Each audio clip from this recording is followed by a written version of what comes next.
women. Kids who put that you know what you're doing. Tate's younger. It's appealing to Jeremiah 31. Even if they don't know what they're doing, yes, they can be.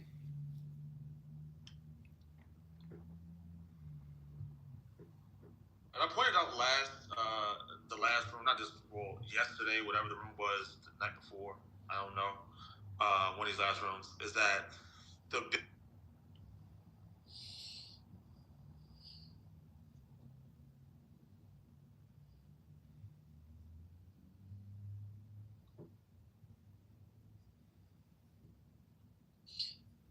I saw a pretty interesting argument for why I should not be as doomer as I am. But it's like pretty complicated. It's like, listen, there's some chance we'll never build artificial superintelligence. We'll give that 10%. There's some chance of alignment by default via sufficiently strong behavioral training. There's chance that we'll solve the alignment problem with better methods. That there's some chance that the AGI couldn't actually kill everyone. And so each of these like probabilities keeps lowering their total probability. That like this is some scary fucking thing.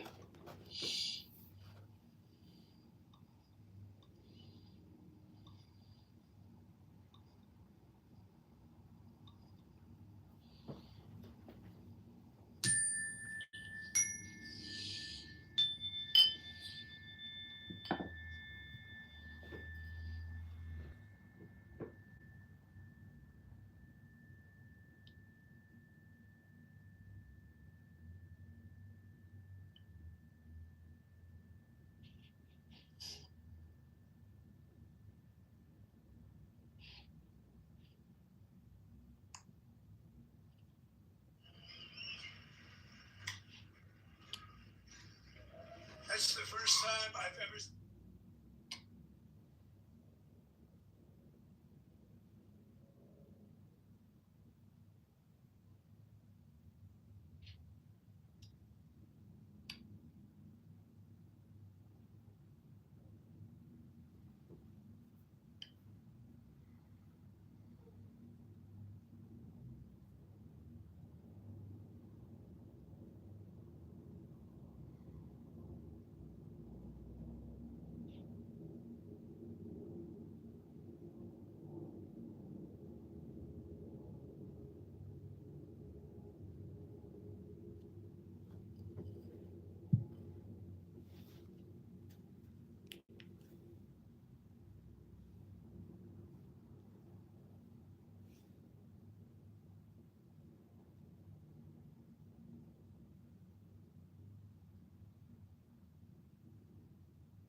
Blacks, I fuck with Mexicans. I'm just saying I grew up with around Mexicans more than blacks. Population.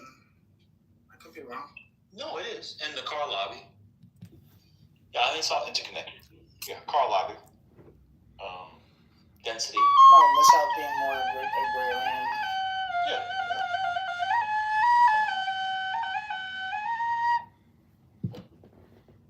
But it's not like some Southerners didn't think about that.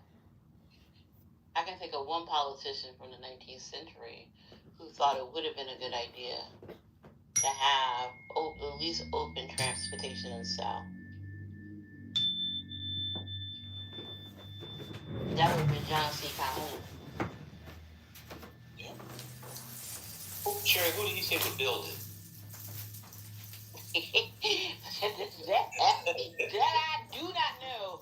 But, I mean, he agreed with the idea of expanding the South that way. He did. I think he would have had our ancestors building it. That's probably who. And probably, and you're probably right, but yeah, he did see, yeah, he went about it. But he's a few. It was not many. But he does come to mind.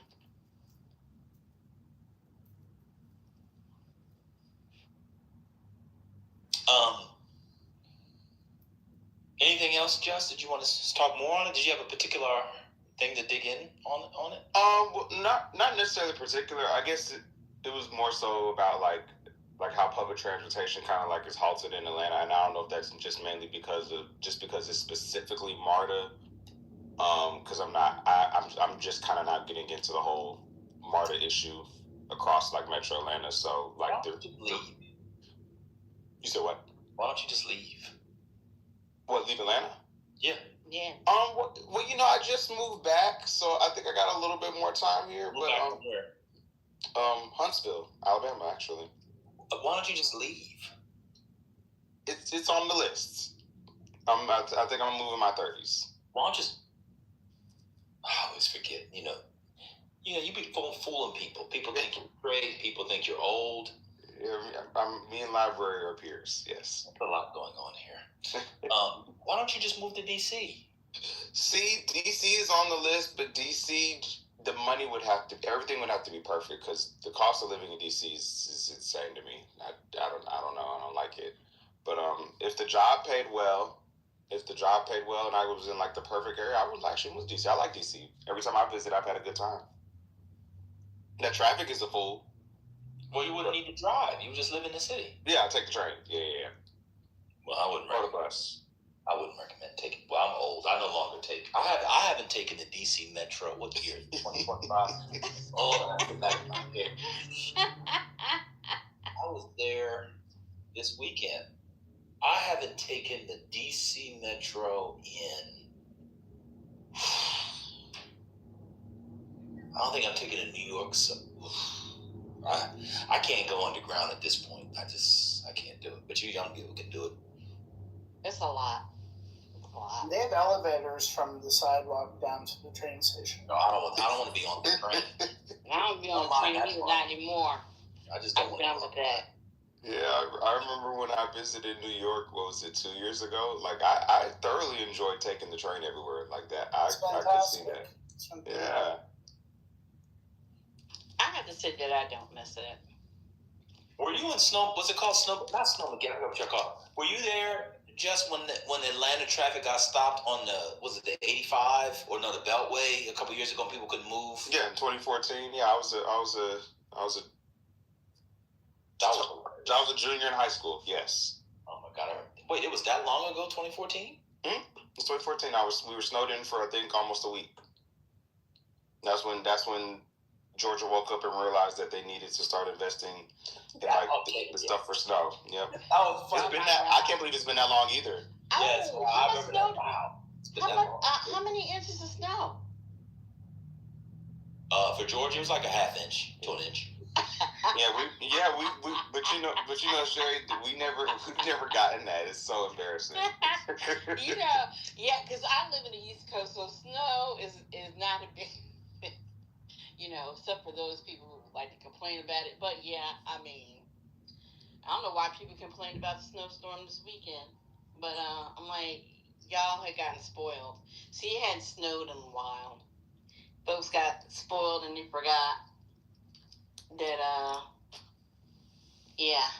Oh, actually, Sherry, it was actually less than that. It was actually only 2 to 3 inches. And it stopped everything. It stopped everything. Yeah, it was pretty bad. So yeah, that's why I think when we finally started investing in like the salt trucks to kind of help with the highway, because we never gotten snow like that ever. And now, but now this year we didn't get any snow, but they're quick to issue a state of emergency as soon as it gets below 32. Oh, close everything down. You're not going to school tomorrow. It's about to be World War III, end of the world. Snow's coming. That's how they just treat it now. So yeah, whatever it takes to keep the people safe, I'm all for it.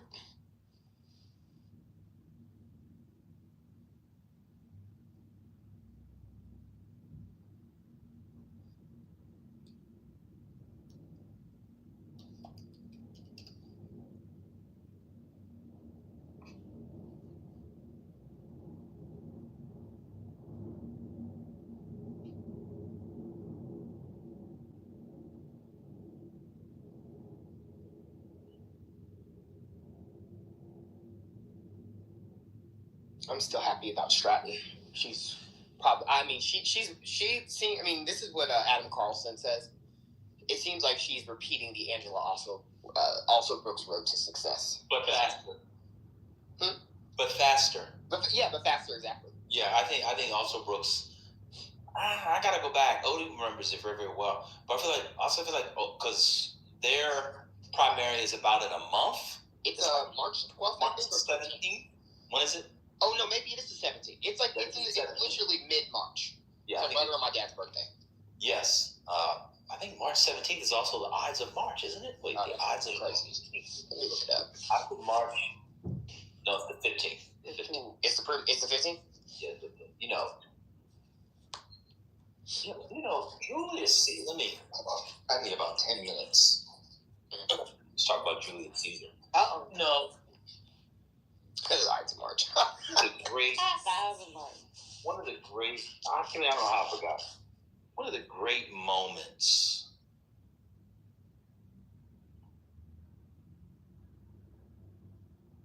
I was on a bus. It was a Chinatown bus. These were buses back when we still had a collective culture that took us from Chinatown to Chinatown.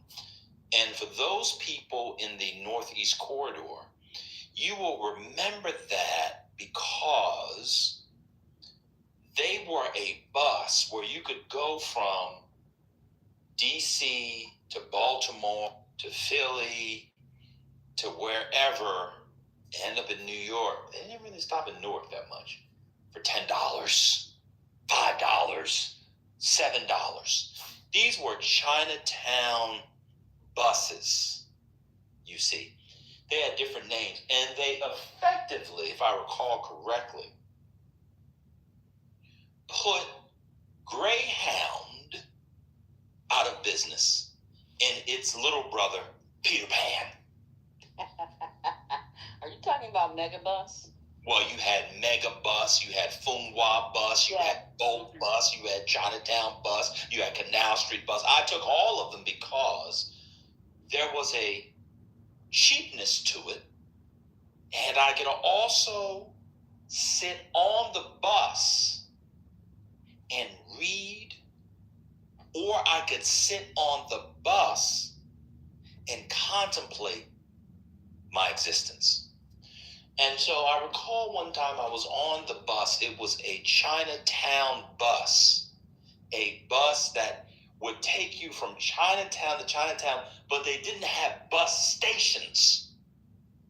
Instead, you had to find yourself in the Baltimore, for example, on the side of a road, Russell Street somewhere, in ongoing traffic with your bags and 50 people lined up on the bus. The bus eventually, some buses had deals with Peter Pan or Greyhound, whatever it was, to use their bus stops, their bus depots. But for a lot of these buses, I remember a particular stop in Baltimore. It might have been not on Pennsylvania Avenue. It was over by the train station, by Penn Station, not Penn North. They would never go. For those from Baltimore, they did not go over to the Penn North Station. I used to get off the Penn North Station to go to church. I would take the subway and do stuff in church. Walk for a church from Penn North, boy. It was about Upton. I don't know. I'm still alive, but I made it. That's why. If you've been out of Baltimore in the 80s and 90s, you definitely believe in God. That's a different discussion. But it was over by. It may have been on Charles Street. Speaking of which, ever in Baltimore, there's a place called Brewer's Art. They have the best macaroni and cheese in the world. It's called Brewer's Art. You can eat down in the basement where they do the brewery. You can eat upstairs. They have a nice bar restaurant. Also a lovely steak free with what? A pink peppercorn sauce. Absolutely delicious. But that's a different discussion. Let me continue. The bus stop, Sherry, was in the middle of the road. So if you were just driving downtown, you would look to the right and you would see 40 people on the bus.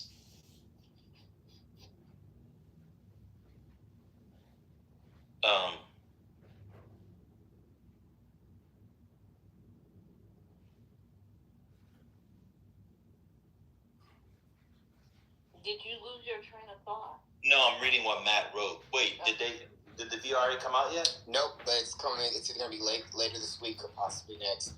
But Alito clearly has it, and I think the VRA is gone. Wait, why do you think he has it? Because of the fact that only he and Gorsuch haven't had any cases. Everybody else has had cases. I can't believe. No, I can't believe that the chief is going to write. I can't believe that John Roberts is going to vote. Well, there may be a majority. Well, I don't know. That would be very strange to me if he's letting Alito write it. But we'll see. I think Alito is also like lazy. He's kind of not doing much anymore. I think he's on the way out. I don't think it's going to be Alito. I still have hope. Anyway, the bus, you would see 40 people on the middle of the street. They were all with luggage. If someone were to swerve, these are busy streets, they would have killed 20 to 40 people every time. And yet for $10, $5 in some instances, one would risk their life to get on the bus. The bus would then pull up to the location and get on and let people get on the bus. You see. And so I was taking one of those buses. It was a Chinatown bus. A Chinatown bus which will connect you in the Northeast Corridor from Chinatown to Chinatown. You see. And so these buses, I was on one time. These buses were mobile, interstate, federal crime scenes. If you went on the bus, you would have seen a multiracial population. Overrepresented would have been students at colleges and universities. What are you reading there? I'm reading my biology projects. I'm a pre-med, so I've got a test coming up on this particular biological mechanism. What are you reading? Some sociology, Durkheim. What are you reading? Oh, I'm reading in child psychology. It's a neo Piaget. What are you reading? It's just people, all kinds of people who were involved. It was like a lot of college students. It was also a bus, if you recall, that is what I call an interstate ass bus. Because if you wanted to see one of your joints in another state and you didn't have money, you got on that bus. What are you doing on the bus? Well, I got a joint up in Philadelphia. Huh? Yeah, I'm gonna get off in Philly. I'm gonna be back. I'm gonna be back in Baltimore, but it only cost me $3, son. You know what I'm saying? I see cheaper than Amtrak, cheaper than Greyhound.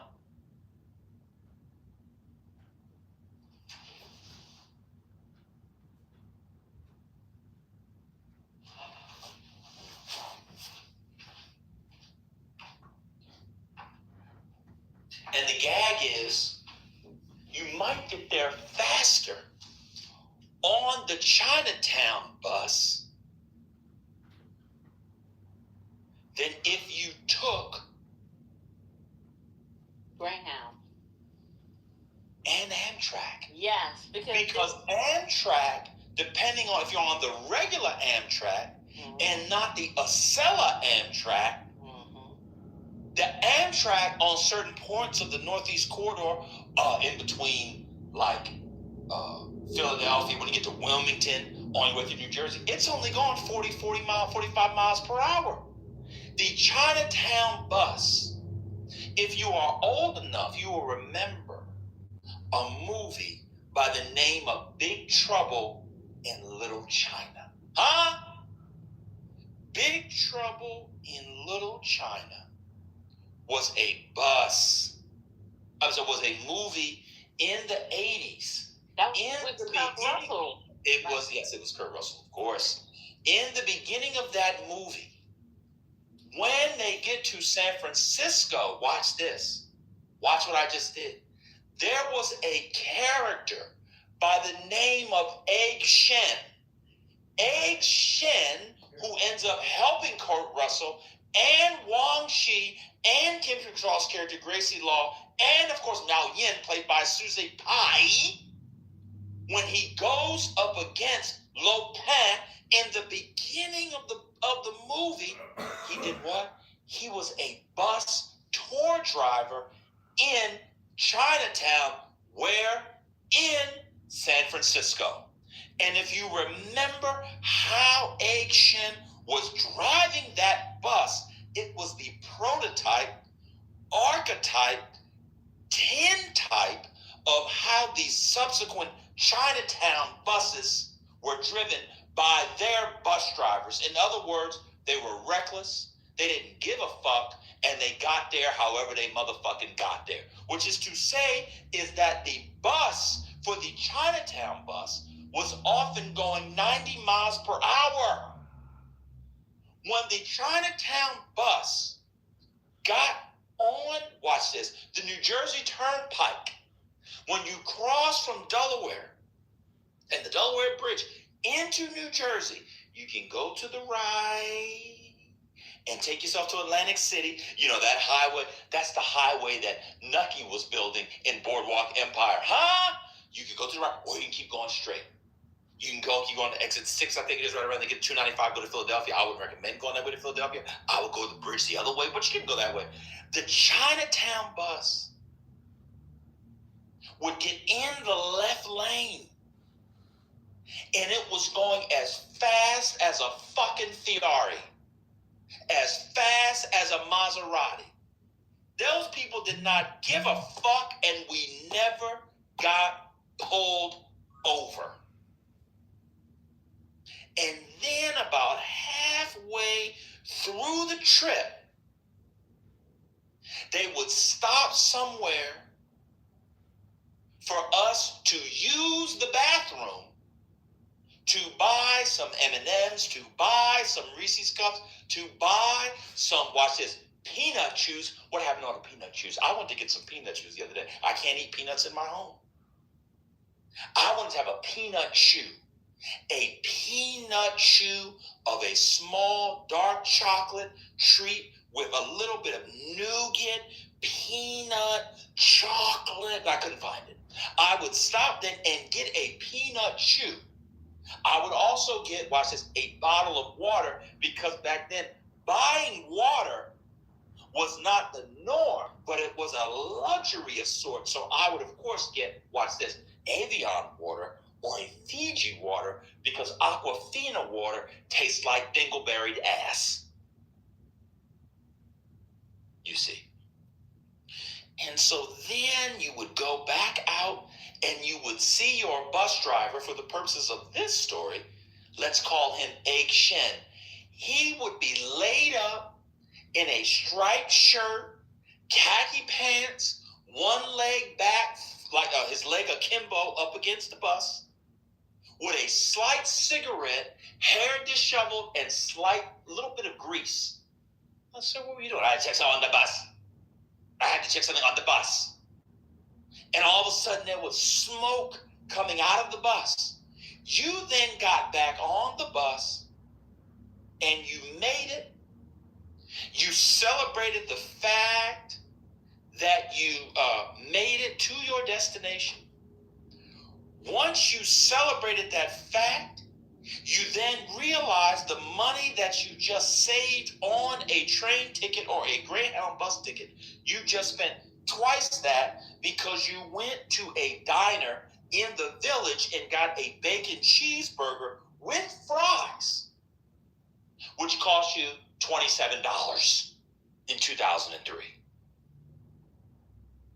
But one time, and this is why I got to the story. I forgot. Why did we start the story? What were we talking about? Well, you were explaining, you said you had a Caesar story.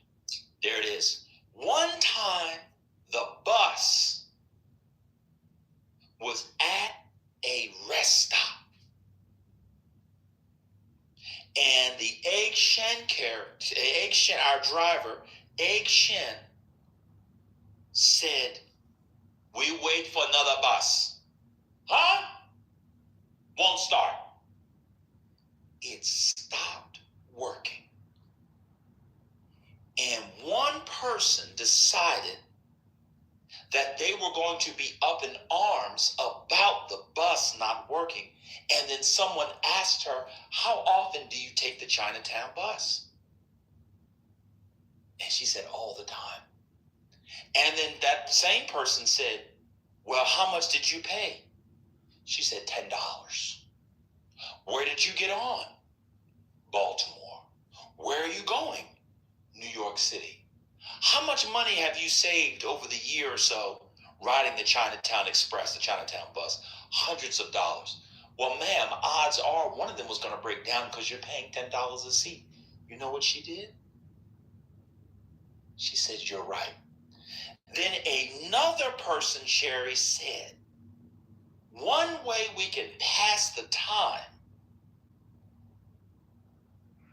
is to take out these copies of Shakespeare's Julius Caesar. We can cast it, and here in that rest stop, we can do an impromptu performance outside of Julius Caesar in front of the Chinatown bus stop." And they passed out the script. Decius, Brutus, Cassius, Portia, Calpurnia, Caesar, Mark Antony. And the people decided that rather than be upset, they're going to turn the occasion into a Shakespeare, not at the park, but at the Jersey Turnpike rest stop. And they performed it. You will only get that from people who ride the boat bus, Funghua, Chinatown Express.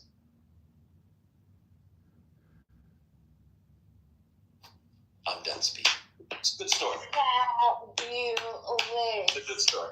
Good story. Thank you, Gigi. Yeah, Now, Gigi, you told me to go Shout deeper. out to the bus stop. Gigi, you told me to go deeper. I can't go any deeper. I ran out of But, people. Gigi, I can't go deeper. I ran out of people. I can now. Let me take it a little deeper. Break it down. All right. Let me take over real quick. So we talking about the bus stop. That's a fabulous story, hilarious, definitely entertaining.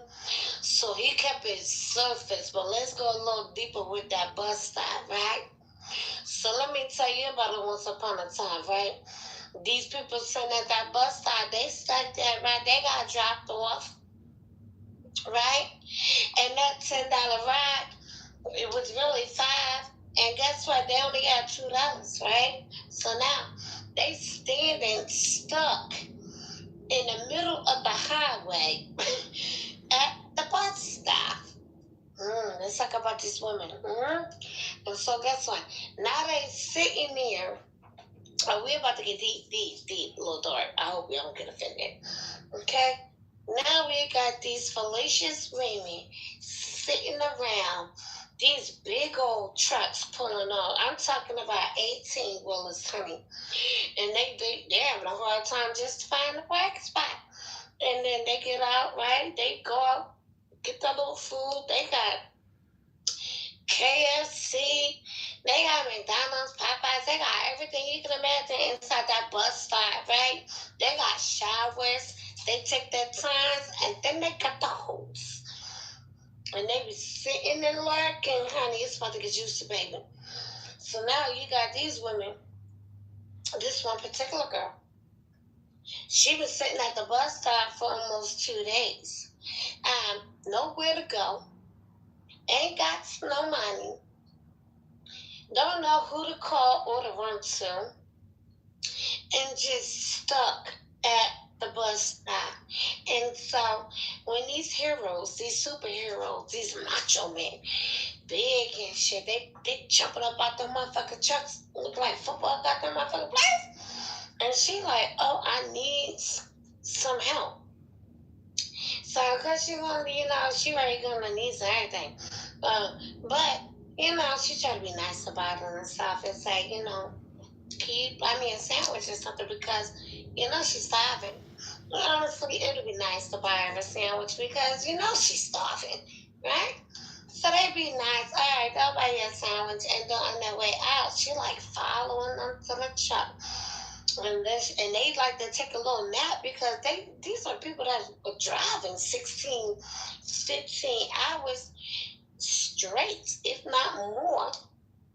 And so they like to go in their trucks and they like to go to sleep. And this bitch come by like this. And he's like, is somebody knocking on my fucking door? Yes.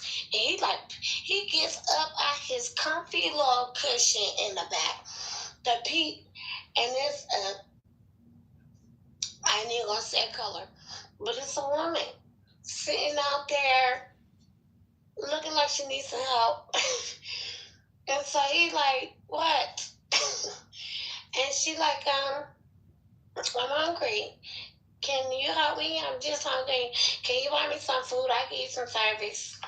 And so him feeling bad because them truck drivers, let me tell you, first of all, they ain't broke. Some of them truck drivers, they make over 6 figures, honey. Them long ass cargo packages, they be shipping all up and down the country. They getting paid very well for that. And they know that. That's why these hoes be sitting around them truck stops. And she knocking on the window talking about he buy her a sandwich because, they gotta work. They're like, okay. That's all he had to do. And he'll give her a few dollars to let her go buy a sandwich. And you know what happens when you feed a dog, baby.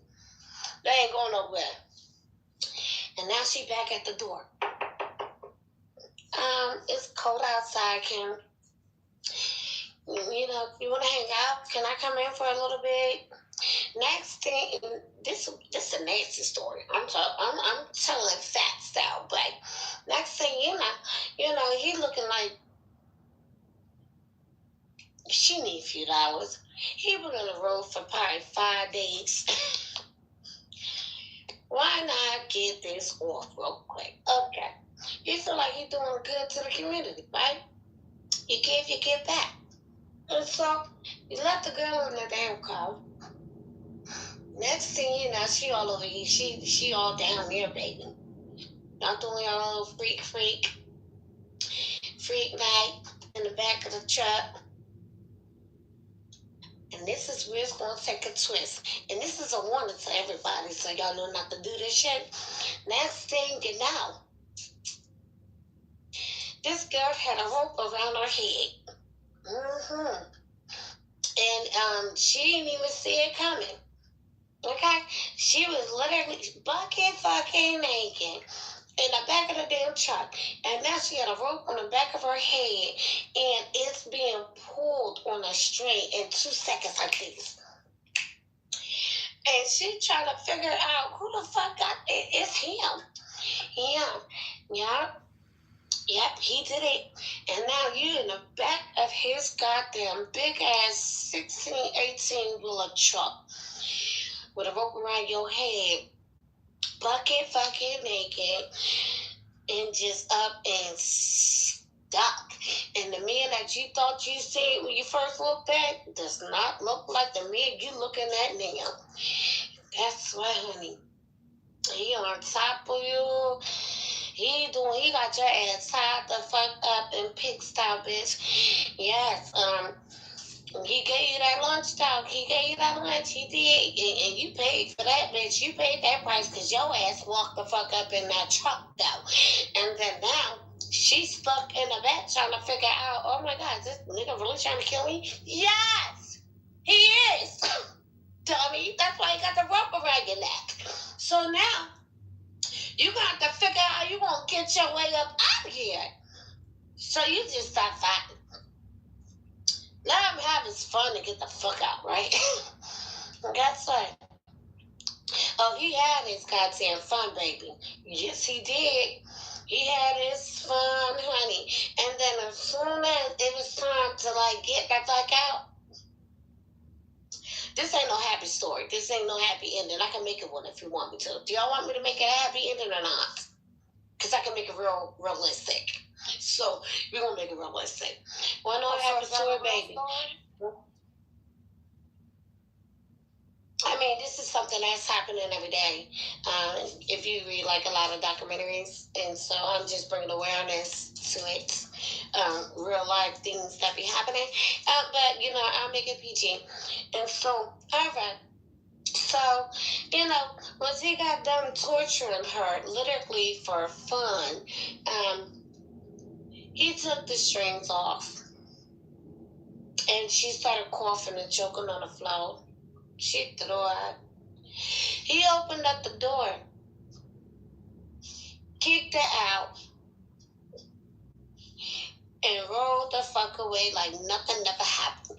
And then when she ran inside that little store at the same truck stop and said, "This nigga just took all advantage of me," they didn't believe her. They thought she was a drug addict. They didn't believe him. They ain't even bother to call the cops. She just had to sit there with a ring around her neck, like ring around a rosy. And she warned every other woman sitting around the bus stop, truck stop. That particular truck right there, that big 1816 wheeler, she couldn't even count. Okay? That's all white with the red on the top and a little brown in the back. Don't go knocking on his door. And that's the end of the story. And I'm just adding to Ben's truck stop story because I think as women, we gotta be realistic and let people know. Don't go jumping in on these goddamn big ass weird ass motherfucking nigga trucks, honey. That'd be the last thing you ever do sometimes. I watch too many documentaries. I took the truck stop story. Okay.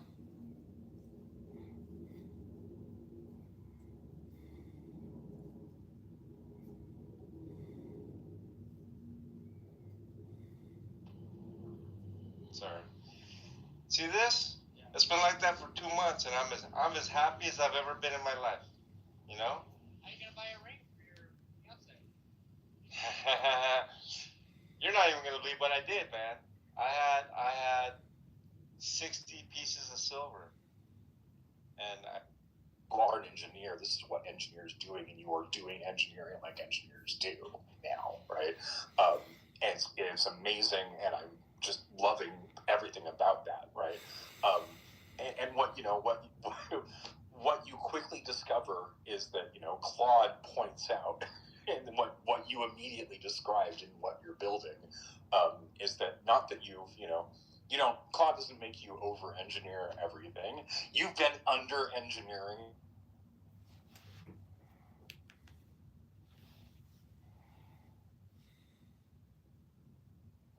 Decline. Why not have fun? It's constantly happening though. It's on that direct. And present themselves needs to be separate. And so I always think about that when it comes to artists and the way they present themselves, because they're always trying to remove themselves from the regular society and say, "Hey, I'm an artist." So maybe that's why she's so wacky, crazy. Ну, я его лично не знаю, но я знаю о его существовании. Но он не мой приятель. Я думал, это ваш чемпион. Да, он наш чемпион, но я лично его не видел никогда.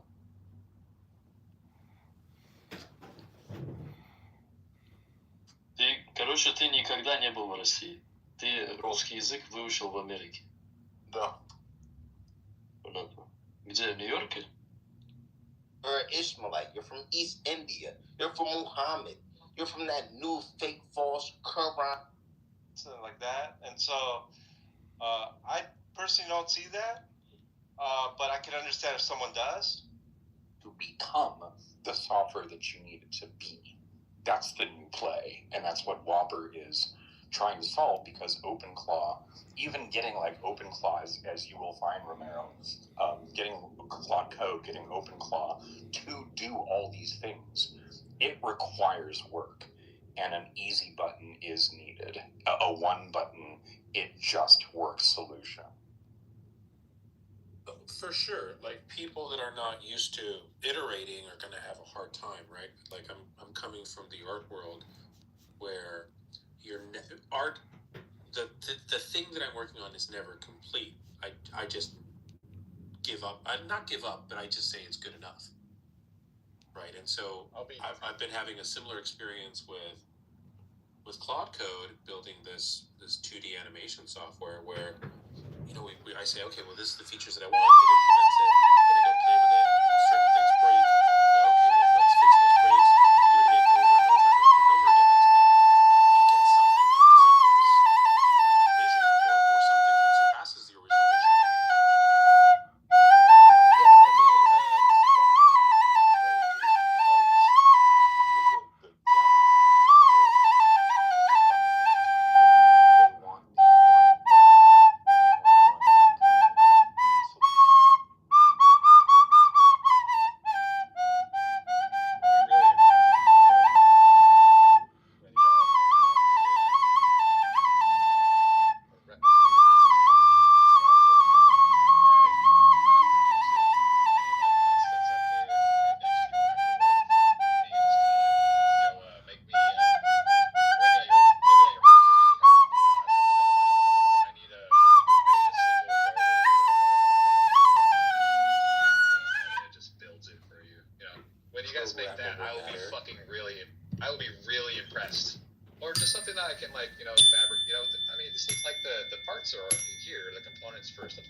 I mean, right now you still have to cut the metal with something, right? You still need to lathe it.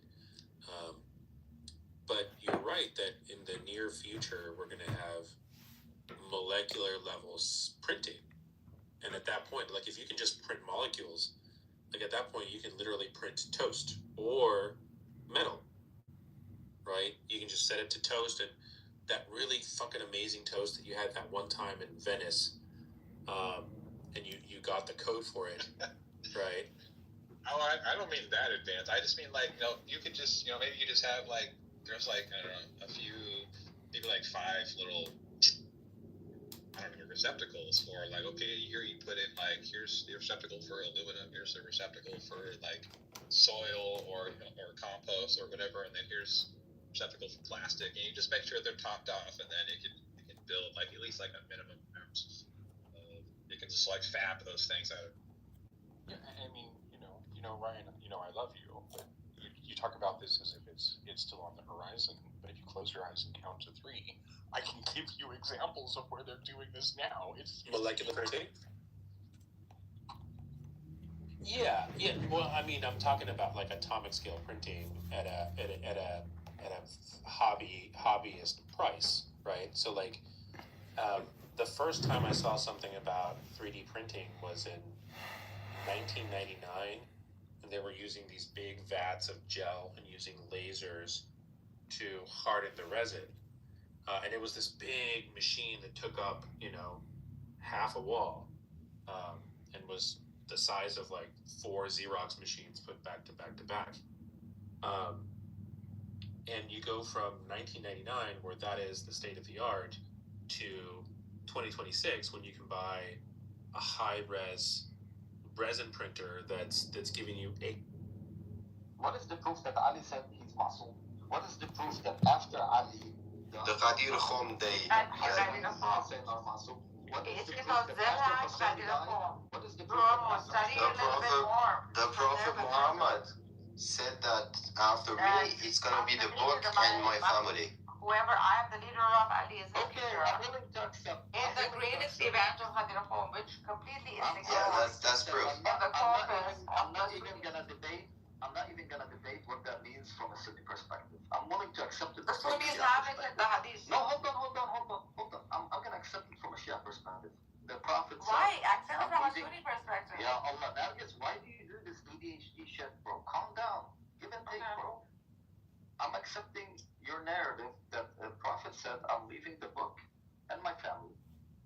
speaking from, one second, I'm not speaking from a Shia position, I'm speaking from an academic position. Yeah, academic position. Okay, sure. So, given that the Prophet said, I'm leaving my book and I'm leaving my family. Yeah. Why do Shia ignore the rest of the lineage and the rest of the family? Why is the focus only at Hussein and the descendants from his Persian wife? Why aren't all the lineage of Ali Masum? And why aren't they imams? Because if you read church can do that. Right? And if you aren't qualified to go through that, then it's a fully legal process. Because the quote unquote Repeated, right? I know you ain't no pussy about it. Wesley from Texas. Yeah. Wesley, yeah. Doris, I haven't heard from him in a long time. He came in here and started talking about like spreading butt holes and having a girl lick his asshole when he jerked off and shit. This guy's wild. Oh, really? He said that? Oh, wow. Yeah.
But not until they pulled off. So he sat there. But it's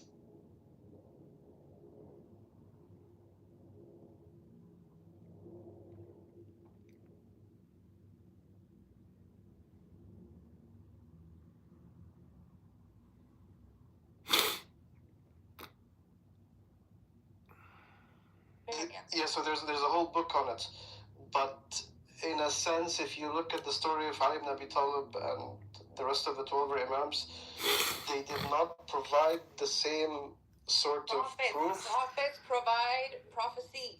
Imams provide guidance. No. Prophets provide miracles. Prophecy. Yeah, prophecy miracles. Yeah. No, so prophecy is different. Prophecy miracles is something. Miracles. Sure, that's fine. But in general, they provide miracles. Miracles is proof of their prophecy, being prophets. Who the Imams didn't provide miracles? Did the Imams provide? Did the Imams like walk on water, or did the Imams? Yeah, much more than that. They control the aspects of the universe. Okay, fair enough. All right, That's why I'm saying you have to look at the corpus, right? They too make that claim. So. Okay. You know what's wrong with Nargis? You just need to study each corpus and objectively look at it without judging it or anything. Nargis, please. And if you do that, you're not taking a side. You're just looking at it from the outside. It is completely fine to say I want to come at this from an objective academic perspective. Yes. That's completely fine. Hold on, stop interrupting. This is the wrong that you do.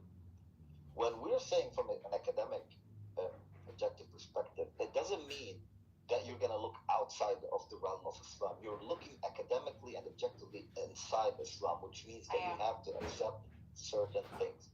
You have to accept that Muhammad was a prophet or self-proclaimed prophet. Okay, you have to accept that.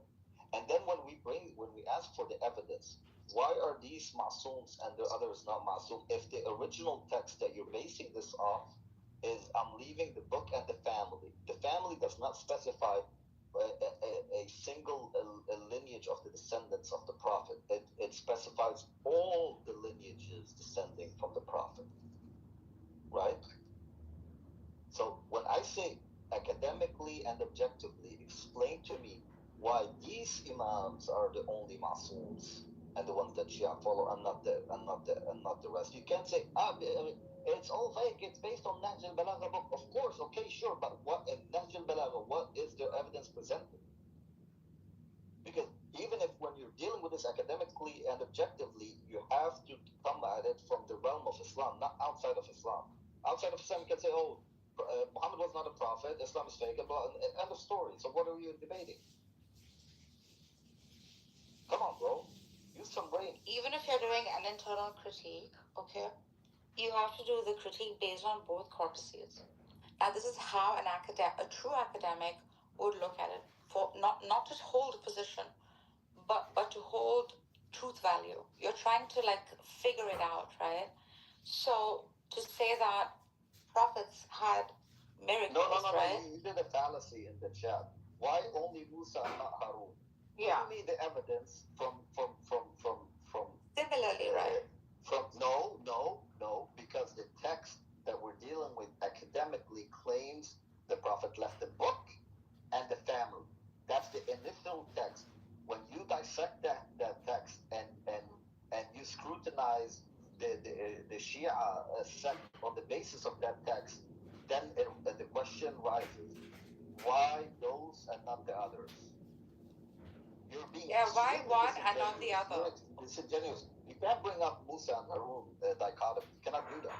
Of course you can. Similarly, how can you do that? Because that's the claim. That's the claim. You're basing the Masums on the basis Masums that are the nothing Prophet but said, leaving the book and the family. Yes or no? Yes or no? Yes or no? Yes. Okay. Leaving the book and the family. Then objectively speaking, why only the lineage of Hussein and not Hassan? Because just like how prophets are picked one at a time, right? By God. Such is the claim within that also. Because we're accepting the premises in Islam, and we're accepting. They are the text saying it's the same academically and continuum. They're saying the same methodology follows with Imam also. What's the evidence? There's no evidence for prophethood. You provide me evidence for prophethood. Are you dumb? Are you No, dumb? I'm not dumb. If you're going there, all of these are faith claims. These are faith claims I have faith there for. This is what there's no evidence for anything. Excuse me, guys. These are all faith claims. No. This is what she does. This is the most. There, you're providing me no evidence for prophethood. This is the lowest form of academic. What did I say? Steal by me. No, hold on. Excuse me. You accept initially that the story of the Masums comes from a text by the prophet that he's leaving the book and the family.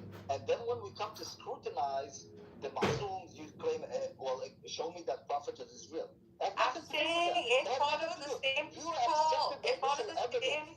If you just allow me, the parameters of the academic. There's no such thing as like Ramadan for it. The initial.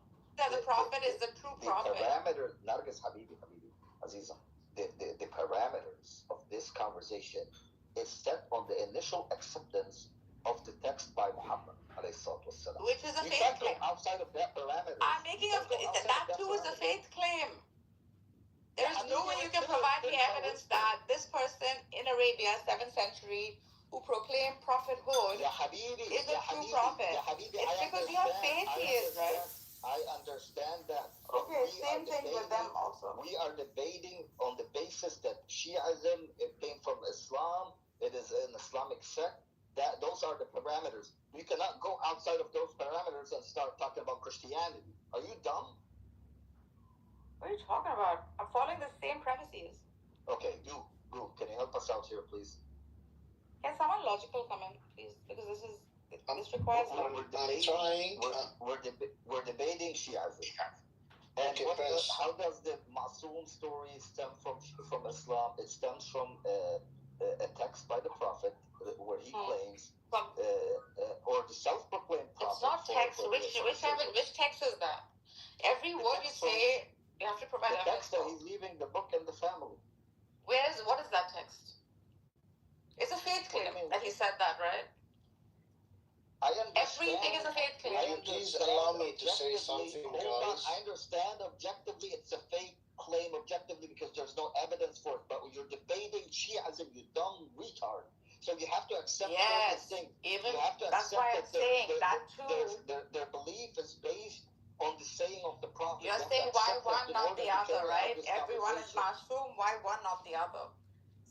As prophets My come God. to existence, Now such I'm not surprised why Dude, you're not goes off listening on to me. me, bro. I'm really giving not you surprised. very objective answers. No, you're not. You're not. As one is to the other, such يا is. جبل يا تلج شو هذا اللي See, حاصل like he بالضبط؟ doesn't even want to listen to what I'm saying. Yeah, I don't think. لا مش رح تطلع شكله صار حيوان. I'll send you the paper for it if you want to read. كلها خر عليك وعصيري. If you're interested, if you want to debate, then that's a different thing. Nargis, you're pissing me off because you're not being genuine. I'm pissing you off because you're not even listening to what I'm saying. I have no issue debating politics, religion, sociology. Yeah, your weak area is religion, bro. Muslims, but we are setting the parameters for the topic of the conversation, and you are going outside of the realm of the topic. It's infuriating and retarded. It's low IQ. You can't, of course, there's no evidence that Allah exists. There's no evidence, nobody can prove that Allah exists. Nobody can prove that Muhammad was a prophet. But that is I can prove that God basis of exists, this actually. conversation. What do you say? I can provide evidence for it. Bro, please indulge in logic a little bit. You can easily prove God's existence. You can easily prove a worldview. Okay? That's not even the topic. So don't make claims like that. It just shows that the topic is Islam. When you are writing a research paper and you want to scrutinize Sunniism and Shias, you're going to bring the Shia's theology. You're going to say, listen, these guys believe that they have 12 Imam Masums because on the basis of an initial text by the Prophet claiming that he left the book and the family. The family is his family. So all those descendants of his family are Masum. And Muslims should follow the lead of the descendants of the Prophet because they are the leaders of the religion. That is the Shia religion. It begs the question, why certain descendants of the Prophet and not others? It begs the question. It's a completely normal, objective question that arises from this conversation. Those are the parameters of this conversation. You don't go outside of this parameter to establish something new. Have you ever written a research paper in your life? There's a premise. You only deal with the premise, nothing outside the premise. Fuck.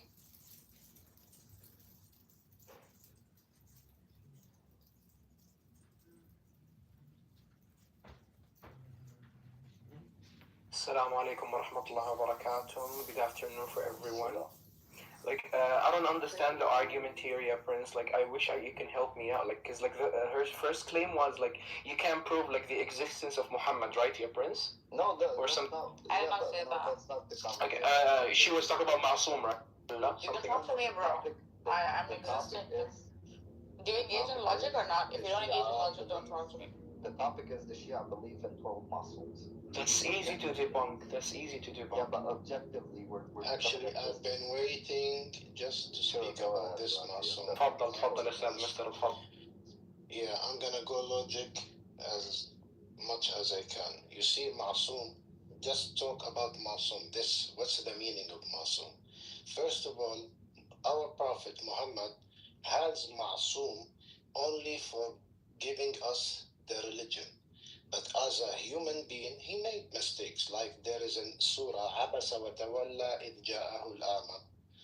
And you can see in other places when he fought a war in Uhud and didn't know that the people will go to behind the mountain and Khalid ibn al-Walid will take a circle.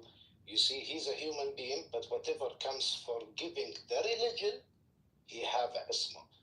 And this, how do we know? وإنما ما ينطق عن الهوى إنما هو وحي. وما ينطق عن الهوى بل هو وحي. So yes, so we have the proof from the Quran itself, and this Ma'sum, it's for the religion, and our Prophet is the last Prophet. No one have that isma because they don't have the religion. The religion stops with Prophet Muhammad. This is what happens. We cannot just go and claim someone has isma because he's from blood. That means there's a lot of ismas around us we don't know about. And then we jump into that. No, he's get chosen by who and what and who to declare. Our connections with God for giving instructions ended with the last prophet.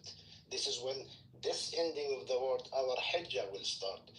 They will yuqimu alayna al-hijjah with what they giving us. So no one's after Muhammad have any right to give or establish or make hadith of himself. Even people lived around Muhammad, they only helped carrying and gathering Quran and passing what they heard about Muhammad. They didn't even dare to establish hadith. Thank you very much. Have a good day. Thank you, Sarah. I appreciate you sharing all of those information with us, yes, Mister. And I want to add another thing to the things that you've said. There is another ayah which is really clear. The ayah that basically say, يا أيها النبي لما تحرم ما أحل الله لك تبتغي مرضات أزواجك, which is basically translate to, O Prophet, why do you do tahrim on things that we made it halal? That literally says that even the Prophet himself, he wasn't a sinless guy, ya Ustad al-Narjis. So when you apply the same argument or the same logic on the Prophet, and you have to apply the same logic over his grandsons, like the Ma'soom that you follow, which is like Ali and first you got Ali and Hassan and Hussein, then Ali Sajjad, etc. till we reach Imam al-Mahdi, Ustad al-Narjis. And one other thing is, I don't understand the logic behind saying everyone who's related to the Prophet is a ma'soom or is a sinless. Can't we apply the same logic on Banu al-Abbas? You know who are Banu al-Abbas, right? Those are the literal cousins of the Prophet. You have Abbas was the uncle of the Prophet. Then you have Abdullah ibn Abbas. Abdullah ibn Abbas was the direct cousin for the Prophet. It had a lot of sons. In after I don't know 200 or 100 years, we had a whole new caliphate called Khilafat Bani al-Abbas or Khilafat al-Abbasi. Those same people were the cousins of the Prophet. So I don't understand why do you apply love and basically praising to a part of the family of the Prophet and remove every single privilege from the other side. I don't understand the logic behind it. And one other thing, I don't know if I've heard you well, or because you were basically disclaiming or trying to disprove the existence of the Prophet Muhammad historically. I mean, I can prove that historically without using. I was not saying any such thing. There's enough evidence for the existence of the historic Muhammad. Peace be.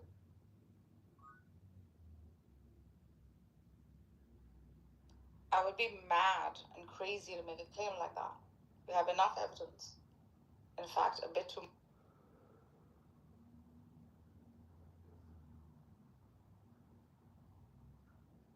So you guys are sold on the Sunni Iran idea, right?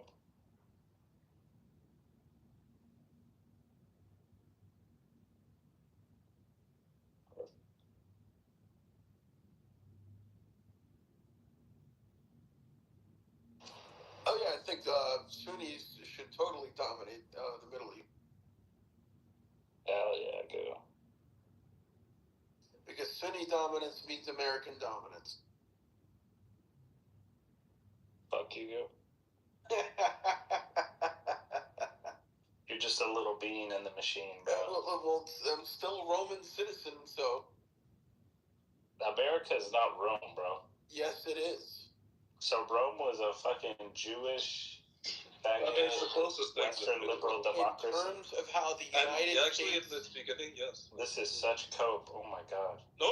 In the beginning, Rome was very much a Jewish-controlled empire, like the original Rome, right? And we subsumed it later. At the end of the day, we don't need states.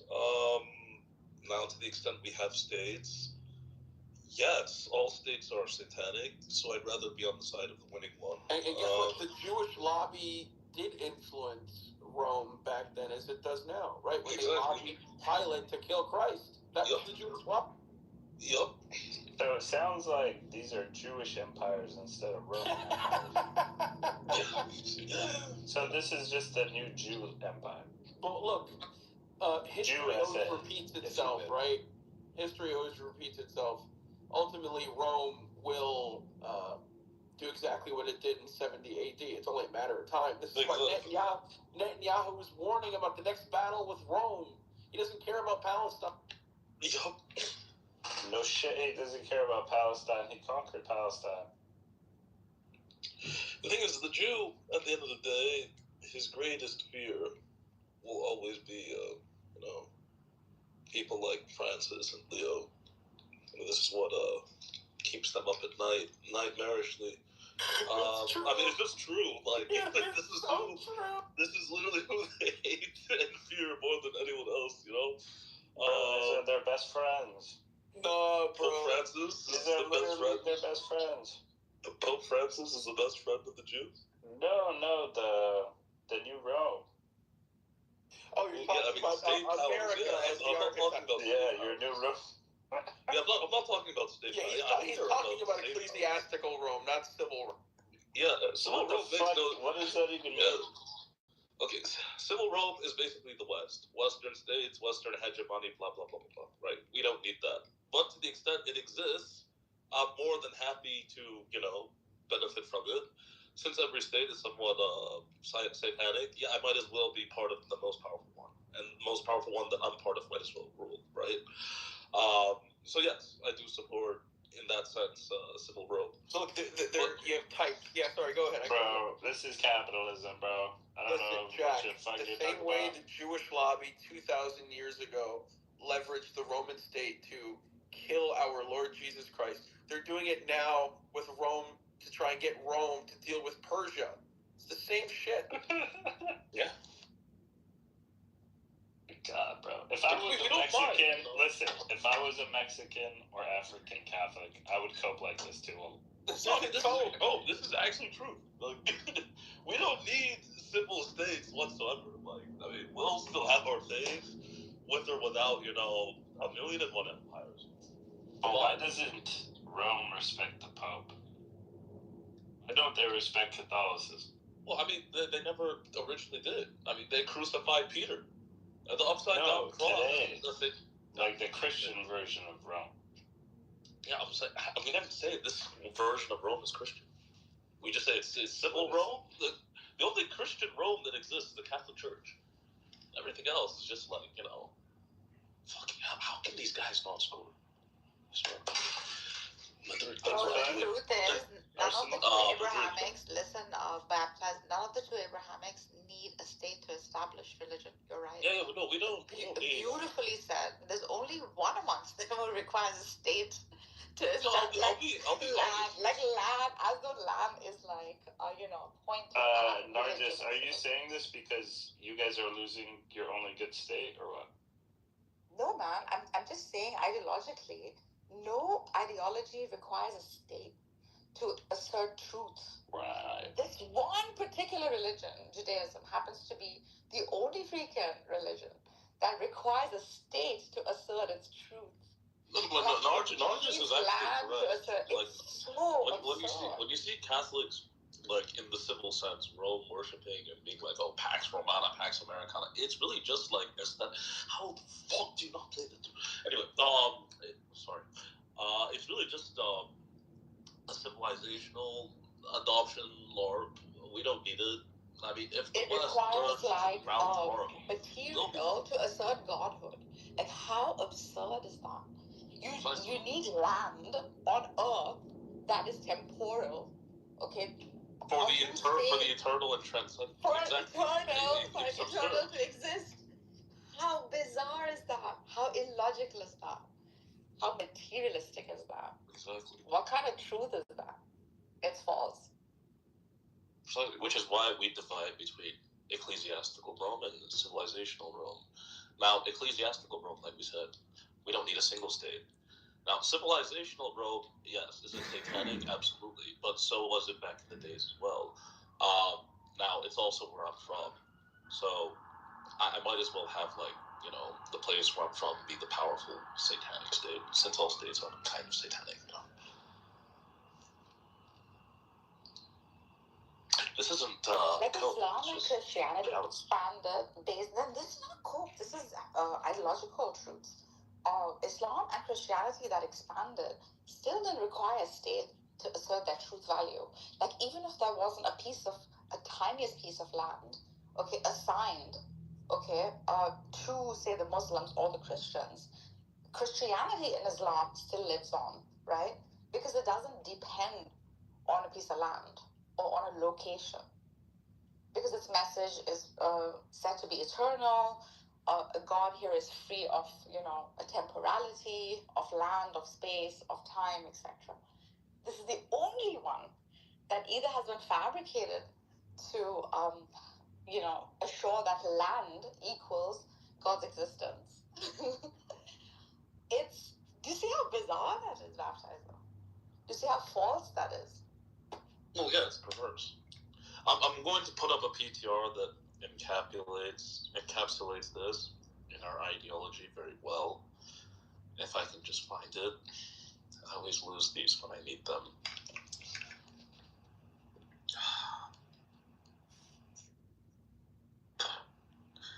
Oh, okay. Here we go.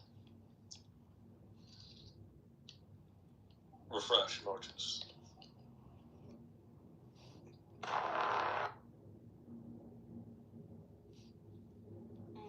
Let's look.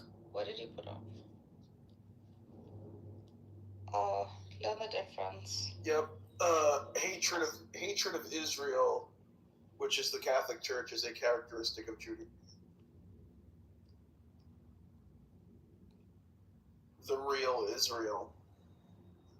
Exactly. But this guy just said Berbers ain't brown. You're bruh. Come on. Well, what are we doing here? It's better than Italians, bro.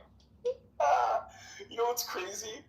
I troll Spaniards and I find pics of Algerians that look way whiter than them, and they're just fake, bruh. Telling you, bro.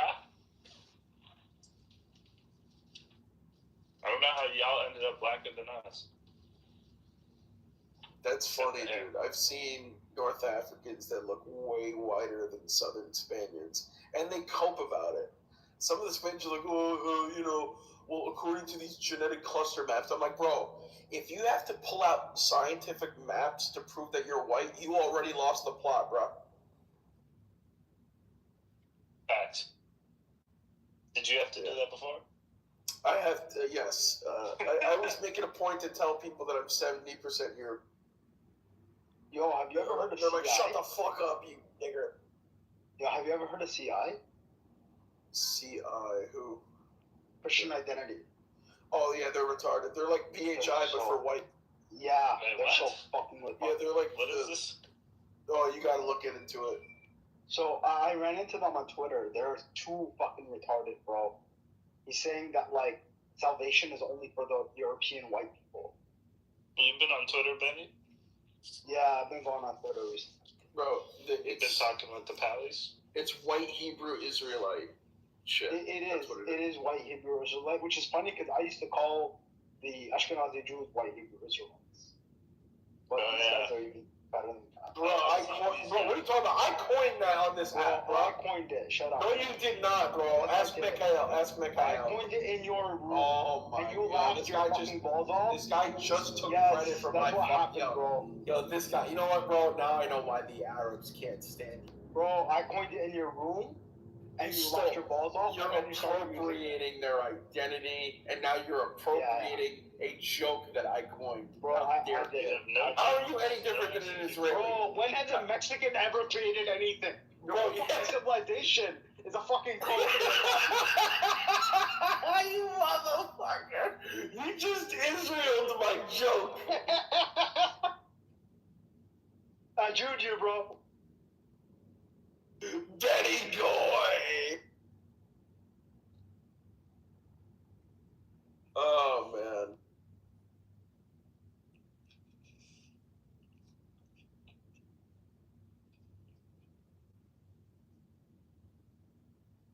Man, the life of a guy.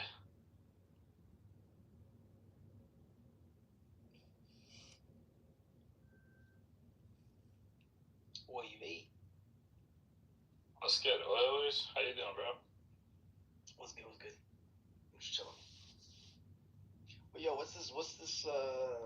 what's this fucking cracker Hebrew bullshit? What are they called again? Which one?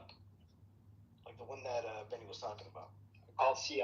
Who are these? White Hebrews. Christian Israelites. If I put this in a Twitter, I'm not gonna find people. Hold on. Do I have to? Hold on. I probably gotta turn this into something else. Christian identity. Christian identity. Yeah. Christian identity. Bro, okay. That's kind of a tough one, bro, because like these Hebrew Israelites, they twist the Old Testament to their means. How do you? These guys twist the New Testament. How do you twist the New Testament, bro? What are they saying, Benny? Benny, what are they saying? That's a tough one. What is the CI saying? Benny, what is the Christian identity saying? That salvation is only for white Europeans. Huh? Say it again. That salvation is only for the white European man.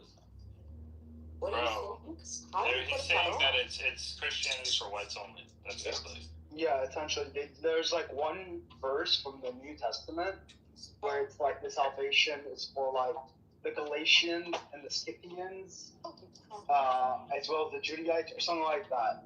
And then they take that and say, oh, the only people mentioned are like Europeans. But the truth is, the Scythians aren't even European. They're like fucking Tartars that like became like invaded Europe essentially. So it's all retarded, to be honest. Bro, but you know what? A lot of whites think like How that, do bro. they? But how are they justifying it? What's like, up, based on Samir? what? Like, they Instead of the how you doing, Jake? Can we make Nargis Pakistani again? No, we're making her Sunni. How are they like justifying The same way Gnostics justify their stuff, Jews justify their stuff. Hey, easy on the Gnostics. I'm sorry, but you cannot. Yeah, be easy on the Gnostics, bro. You cannot conclude Gnosticism based on the Gospels. What is Gnosticism?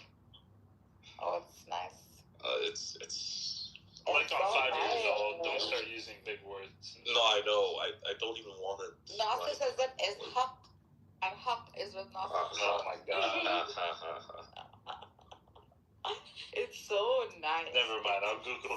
Fuck this. You don't want to Google it either. The explanation will be even more. God. We'll explain it to you some other day. Okay. Not in front of the baptizer. He doesn't understand.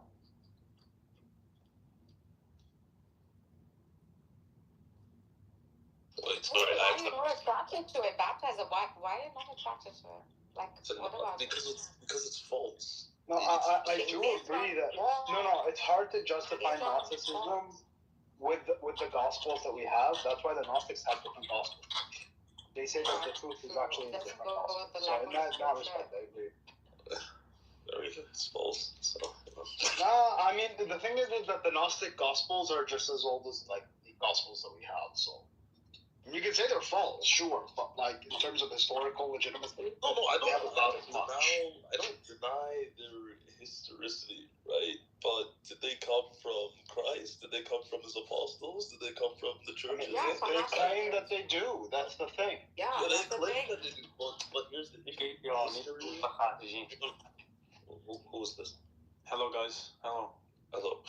The issue is history shows that these guys did not hide their message. They were very public about what they were preaching. They were very public about what their churches were preaching. And the people who hated them were like, yeah, these guys would run into our synagogues shouting, Christ is Lord, and blah, blah, blah, blah, blah. Well, no, the Gnostics also say Christ. Yes, but not in the way the Gnostics claim it, right? So the idea that the core claim of the Gnostics is that, our knowledge is hidden. We were buried underground. We were in secret, right? The idea that, actually the Gnostics were very open about their teaching in the early years. The Gnostics are the very mystics of Christianity. Like, if you don't understand, just because they're not reading it like as apparent scripture, as apparently as like some a layman would read it, it is not to say that the Gnostics did not realize or manifest the truth in between the lines. This is what Gnostics do. Their reading is just a bad self-serving reading of scripture that says that at the end of the day, salvation. I hate having discourse with people who have opinions rather than providing evidence. Okay, I'm telling you what they believe. We know what they believe. We know that, yes, they all believe that at one point, ontologically, we had the same nature as God. We degraded into what we are, blah, blah, blah, blah, blah. Okay, so I don't need God. I just work my way back up to being like God. I don't need him to save myself. I can save myself. It is not to say you are God. It is to say you are in the image of God. This is where, like, you're not understanding the whole philosophy of it is as much to say that you are the reflection of the man and not the man himself. Why are you guys bringing the Bible and the Quran in space into here? Well, they're the ones who brought it. It's not me. You know, we just get angry and try to help them. You know. No, I need to stop debating people because I'm getting angry and I'm not even on steroids, which is exactly. It will make you rage. I just told I you. But you're extremely disingenuous. No, I didn't even present my case. That's the sad part of it. You didn't even listen to. Wait. I'll send you a paper. Maybe you can study it not as a debate. Can I ask baptizer? Not as a debate, but more there's so much to it. There's so many elements. Despite my despise for Bani Adam, I'm willing to assign him judgeship on this with baptizer. Okay. Bani and baptizer. We are debating Shiism, right? And we're debating it from an academic objective standpoint, right? So what are the parameters? The parameters are Islam. So when we're debating this, these are, You said the parameters are Islam and what else? No, we're debating Shiism. So the parameters, the logical conclusion of the premise is that the parameters of the premise are within Islam and Shia theology. Okay, so my question was to Nargis. According to Shiism, they believe in 12 imams, from Ali, starting with Ali and his descendants, right? My question was, why are all the descendants of Hussein compiled the majority of Masums? Where are the descendants of Hassan? Why specifically the descendants of Hussein from his Persian wife? Why? So initially we started, why even have Masums? Well, the evidence is that the Prophet said, I'm leaving the book and my family. That's fine. That's the parameter. I'm leaving the book and my family. So given that the Prophet said that he's leaving his family to the Muslims to lead them from a Shia of Hussein from a Persian wife.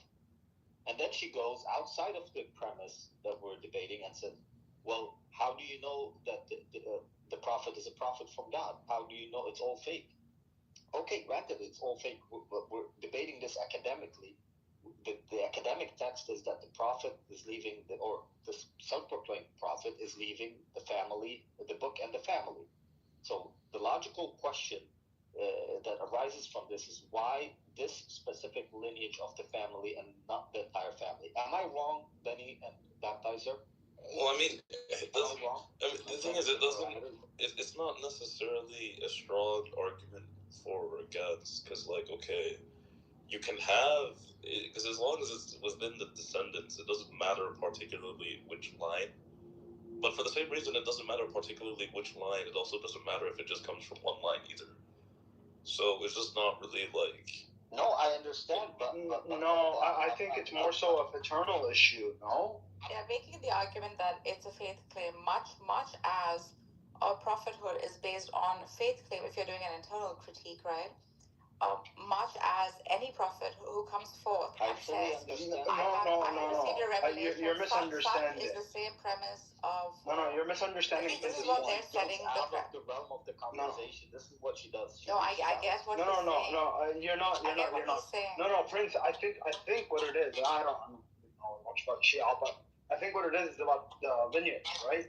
So, Muhammad never left it's not about lineage. This is why you need to define each term, right?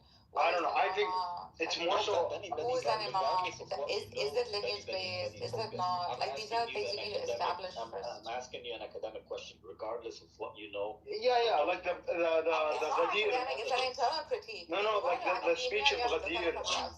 The Ghadir Qom thing, right, where he like leaves the Quran and the lineage, right, and the family. Yes. Okay, so in that case, the family, because we're a paternal, patriarchal society, the family has to be from a paternal lineage. Yes, right. agreed.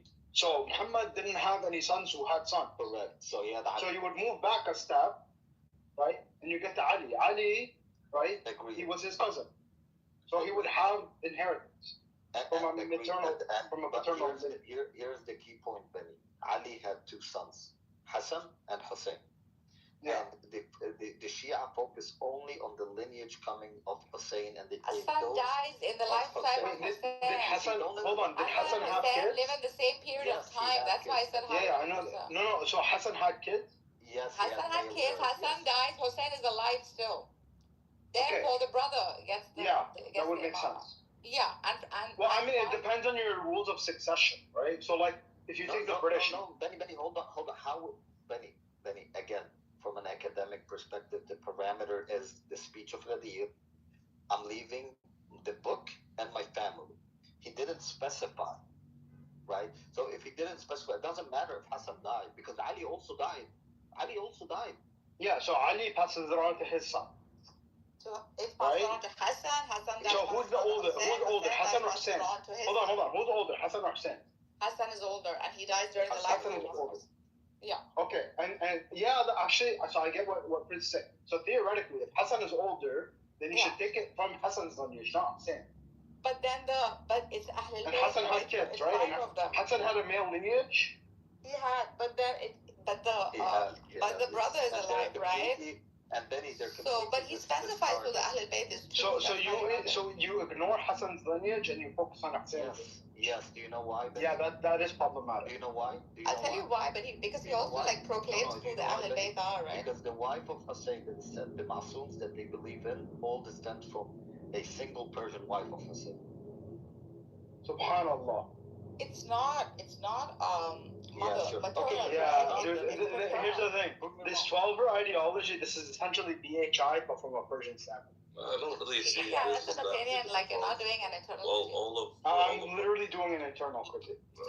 So basically, like he's only specifying who the Ahlul Bayt is, right? I mean, I have a paper on it. Yeah, the Ahlul Bayt are not only the descendants of Hussein. But Bani Adam, we also believe all the prophets came. That's why I gave you Harun and Musa, right?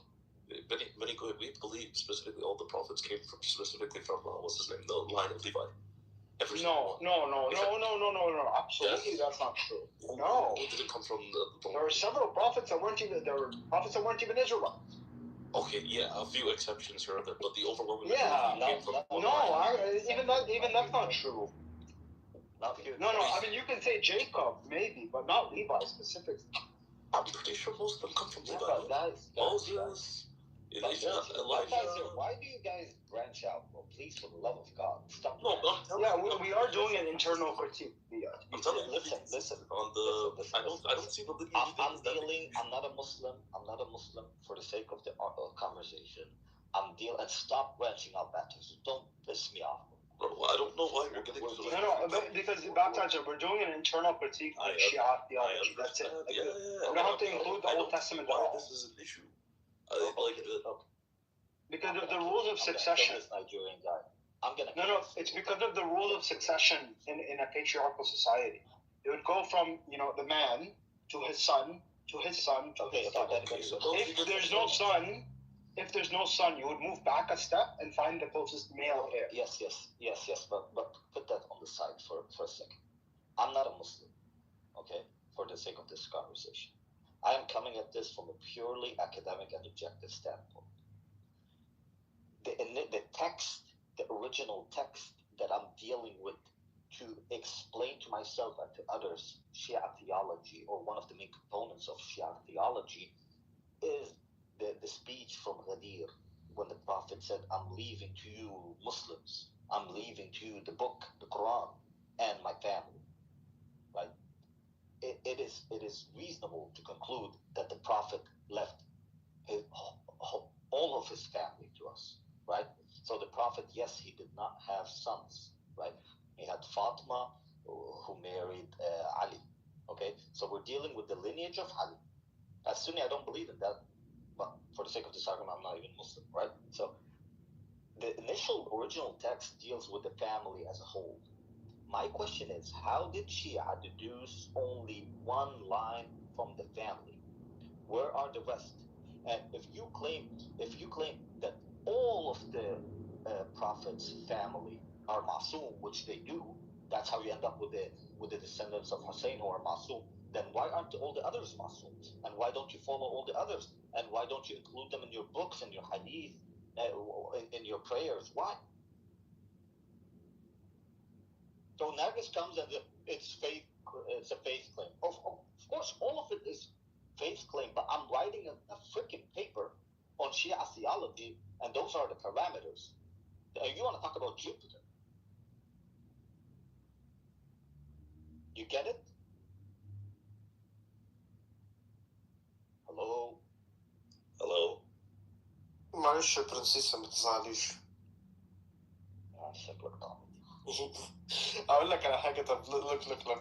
I've been silent this whole time. No, I'm thinking like we're here just to troll the Shias. But I want to say something. According to them, it's by designation, which means that Hassan designated that Hussein will be the next Imam. And that Hussein, after Karbala, the only alive person at the time was Zain al-Abidin. Where is the proof that it's by designation?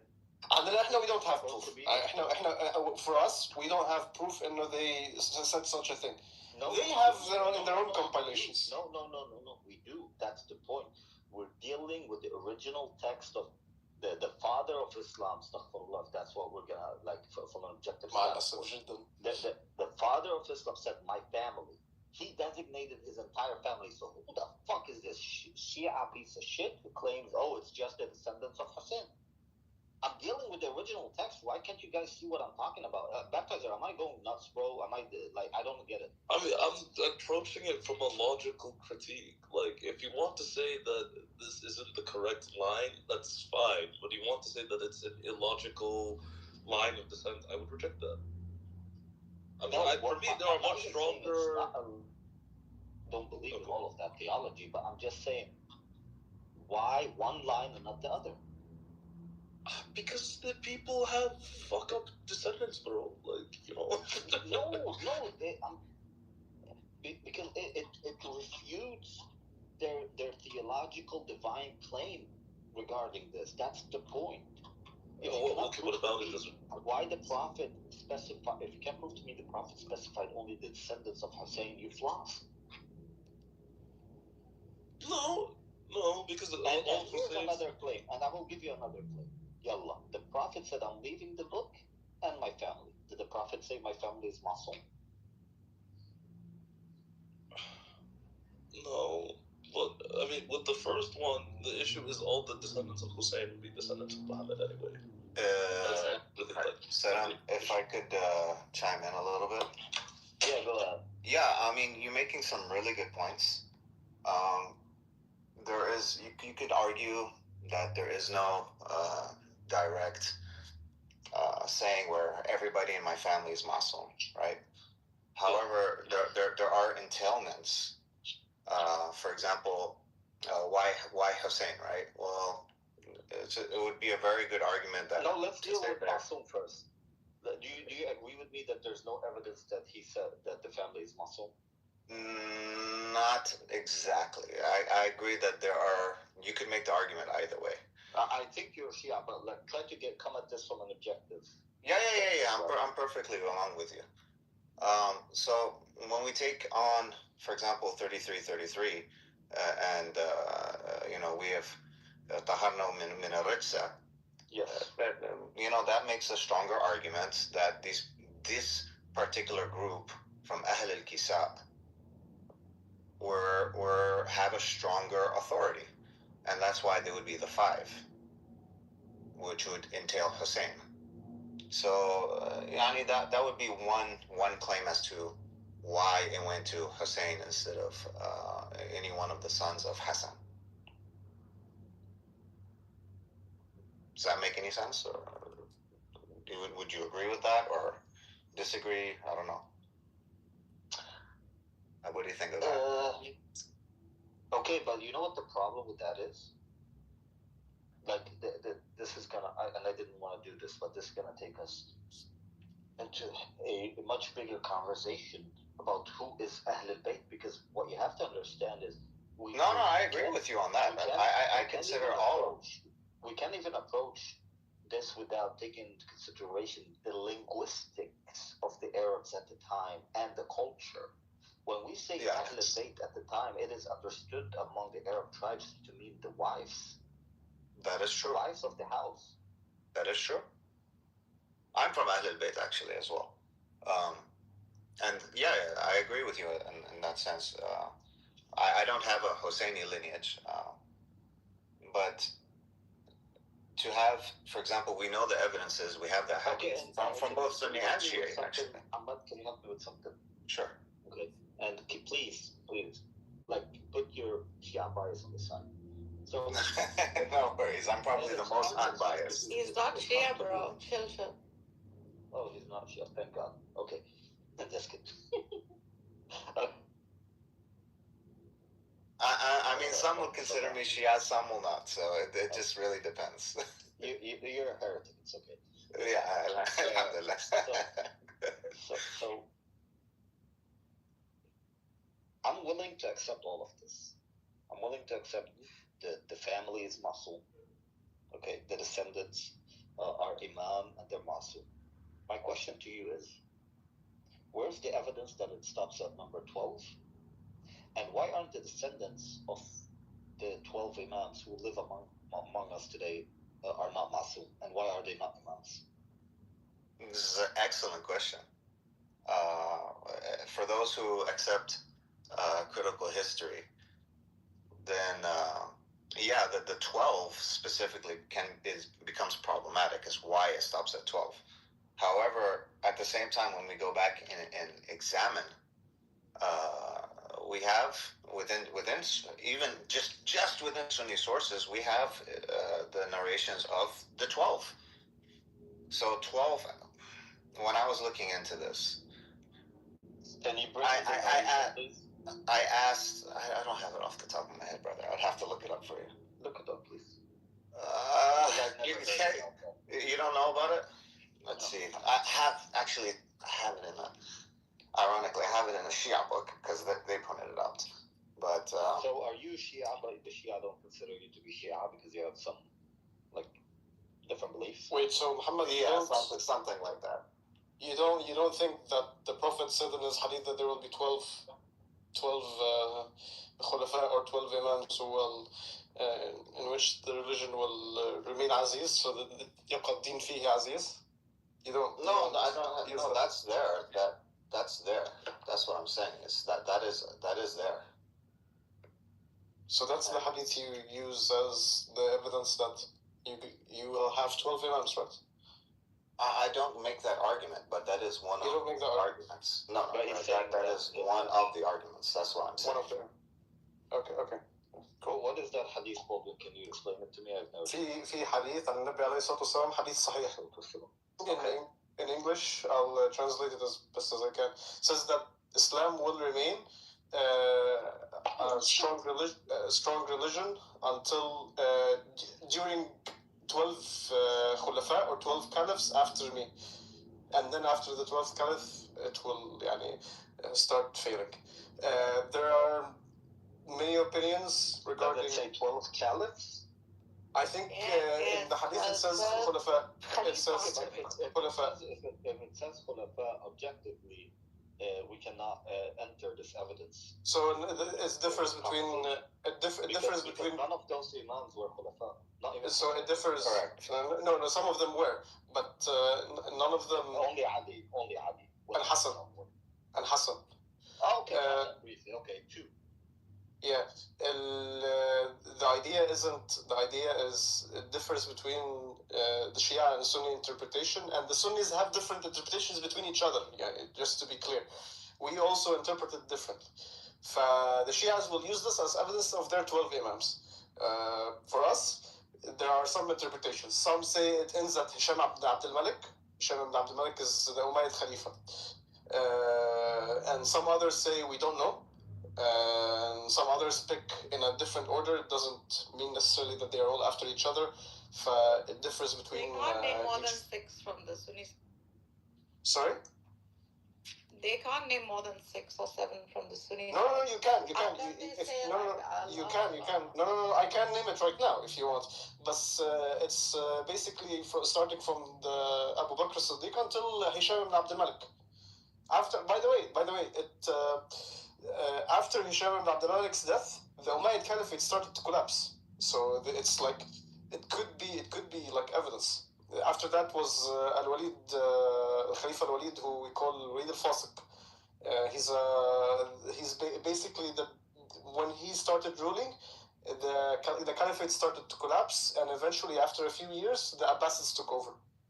So, depending on how you count it, though, I personally don't know, but some consider it like that after Hisham ibn Abd al-Malik.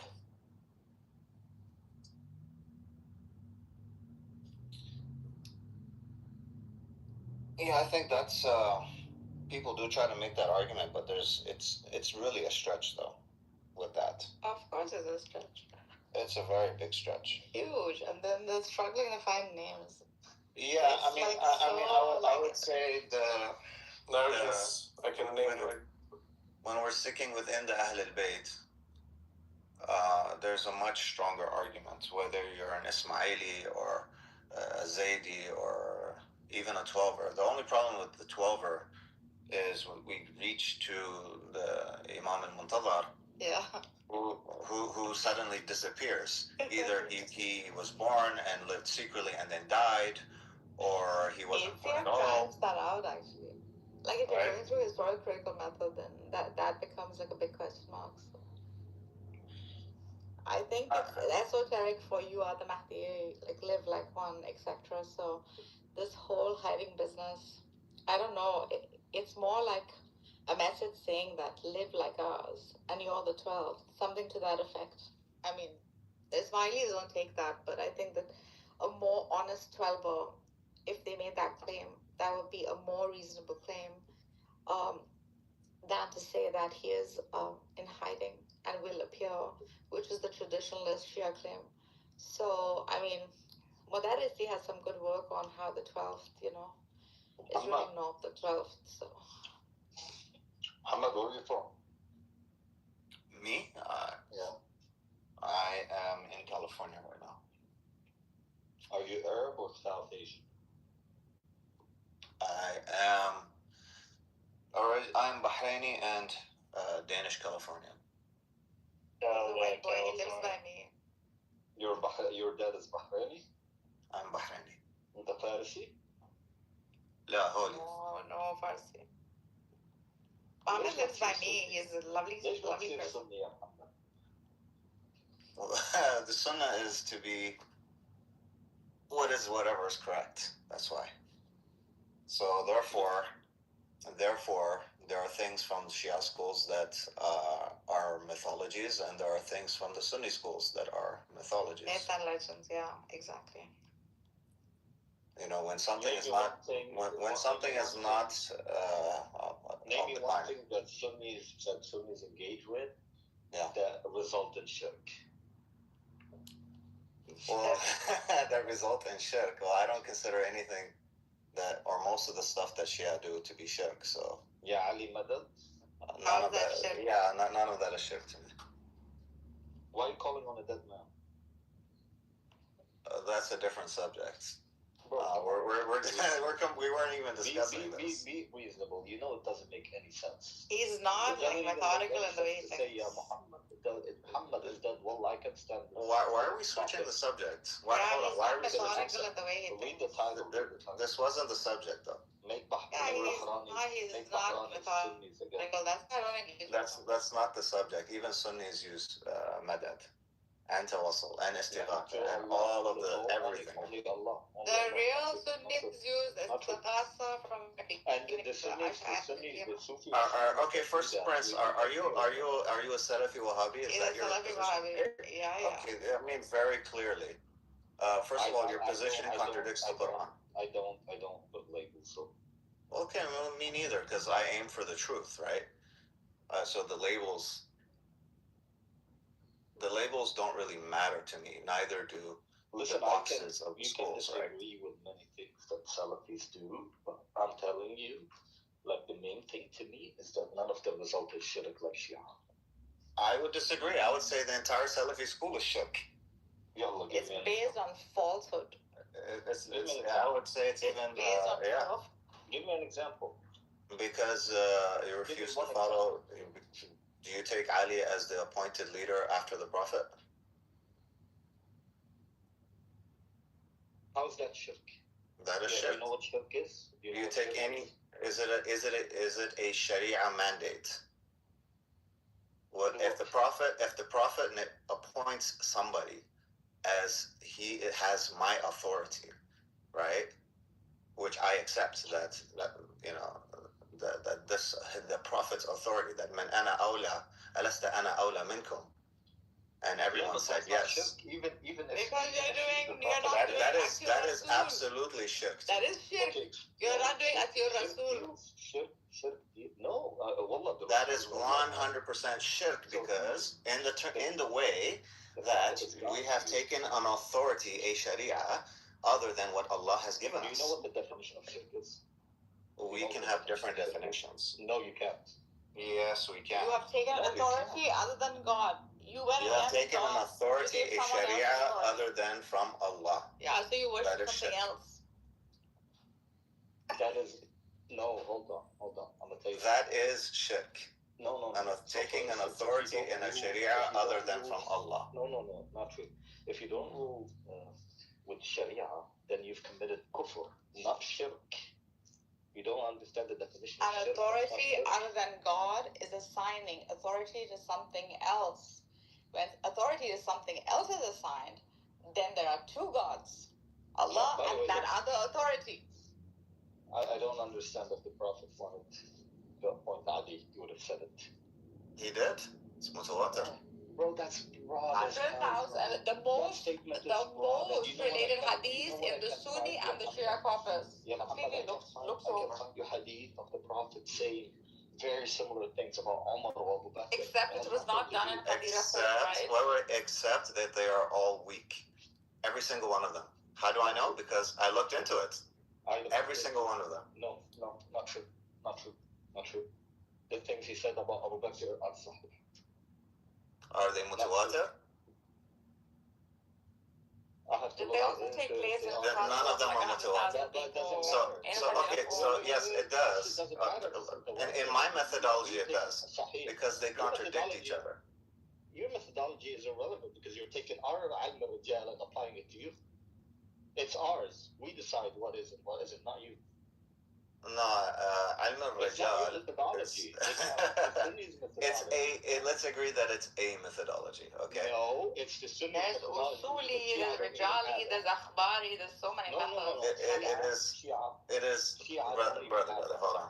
Let's calm down, because I don't really care who has what, who doesn't have. Shia don't have sanad. It's ilm al-rijal, it's Sunni. Shias have usuli, Shias have akhbari, Shias have rijal. There are many methods. Shias also, actually what you're saying is wrong. It's actually wrong. Where's my well, Shia also have ilm al-rijal. Shia also have rijal. Shia also have sanad. Shia also have silsilas. They have chains. Shia don't have... Let's study them. Yes, they do. No, everything you're saying is completely wrong. Shia don't have... Everything you're saying is a It's lie. from ignorance. It's something you've heard. We are telling you. We can provide evidence for it. I mean, I can give you 10 chains off of, right now. Omar entering the house of Ali and breaking the rib of Fatima. Is that sahih? Yeah, look how he like shifts the goalpost. He goes to a particular when he's discussing principles. He doesn't debate logic. Why are you making a claim? Why are you jumping to one argument to another when I haven't made that argument? Your mind doesn't rationally think. You're shifting your goalposts. You're shifting your goalposts and you're jumping from one subject. The Shia don't have Sahih Hassan al-Da'if. No, they don't. Yes, they do. No, they don't. Okay, it's Ali. It's Omar. They do. They use the Usuli, Akhbari, and Rijali. Ali and Omar entering the house of Ali. It's a particular. It doesn't matter. It's extremely live. Bring me the evidence from the book right now. It says live. It's extremely live. No, go ahead. You have two. How do I know? Because there's only one witness. No. Hold on. Is there any of your scholars that sat down and actually graded all of your ahadith? No. Like Sahih and Bukhari. Yes. They sat down and they graded, right? Yes, they do. Okay. Hold on, and let's not call them my scholars. They are just simply scholars from a different school. Yeah, I'm not saying you in particular, like your groups. Benny. I don't claim them as my scholars. Hold on. It's very easy. Refute me right now. Bring that hadith from the book. I think it was in Al-Anwar. That particular hadith? Why should I bring that one? I agree with you on that one. He agrees with you. Are you deaf? I just told you. I agree with you that didn't happen. Majlisi. No. You said it was da'if. But more importantly, what he's asking you. Benny, trust me, they don't have Sahih and Da'if. They don't. There is a method of gradation. Don't be a jahil. Okay, show us the book where it says Da'if and Sahih. Show us. It's Allah Majlisi's book. Yalla, bring it. Listen, Benny, this is what they do. They compile a whole bunch of hadith in a single book, and there's no da'if and sahih. And some don't even have isnad and they have isnad. They have sanad. The Akhbari take only sanad. Bro, these are all claims. This is sounding jahil. If you're an academic, nobody would take it seriously. Bring it. Okay, why are you guys talking? Just bring it. Okay, just go get Al-Kafi and open it up and see if they have chains. Okay, bring Al-Kafi and show me sahih and da'if. You see, they pick and choose. So if you ask us, do you mean if it specifically says a gradation is a sahih or da'if? I can't find that depends on. I suppose that depends on the book. Is it in Al-Kafi specifically? I don't think so. That would be according to. You would have to look at the gradations from Maraja themselves. Oh, where's good? Did they leave? I can't find my wallet, bro. What the? I have Al-Kafi right here in front of me. Oh my God, did I? No, I didn't. Why are we jumping like? You just jumped like 5 different subjects in 5 minutes since I came They're on. not logically sequenced. They're not rational arguments. There's a mix of particular. Your original discussion was why Hussein. The moment I pick up like a lack of like logical sequencing in the way a dialogue is done, it's completely illogical. I He can't hold one. like back off because He couldn't hold his first argument. Yeah, he couldn't hold it. It's a very biased way of looking at things. He told me. He asked me not to be biased. I agreed. Because I'm not biased. He's so biased. I'm probably the only one who isn't biased. Yes. What's my first argument? Your first discussion was about why Hussein instead of Hassan. Yeah, you didn't prove it. It's not about proving. I gave you a discussion as to why Hussein would be a logical reason to go forth, because he is an Ahl al-Kisa. He's one of the 5 main leaders. Therefore, he's still leading, and that would be the authority of where you would go to. That's very reasonable. That's a very reasonable position, I think. No, it's not, because you're bringing proof from something in the Shia books that. You mean from the Quran? Yeah, it's from the Quran and it's mutawatir. Sorry, it's mutawatir, Sunni sources and Shia sources. It's extremely mutawatir. Look it up, buddy. You have a computer, right? What does it say? What does it say? What does what say? What does the Quran say about Hussein? That he's a part of the Mutahirin. That he's a part of the Mutahirin, right? Okay. Do you? I'm talking specifically about Ahl al-Kisa. This is a hadith.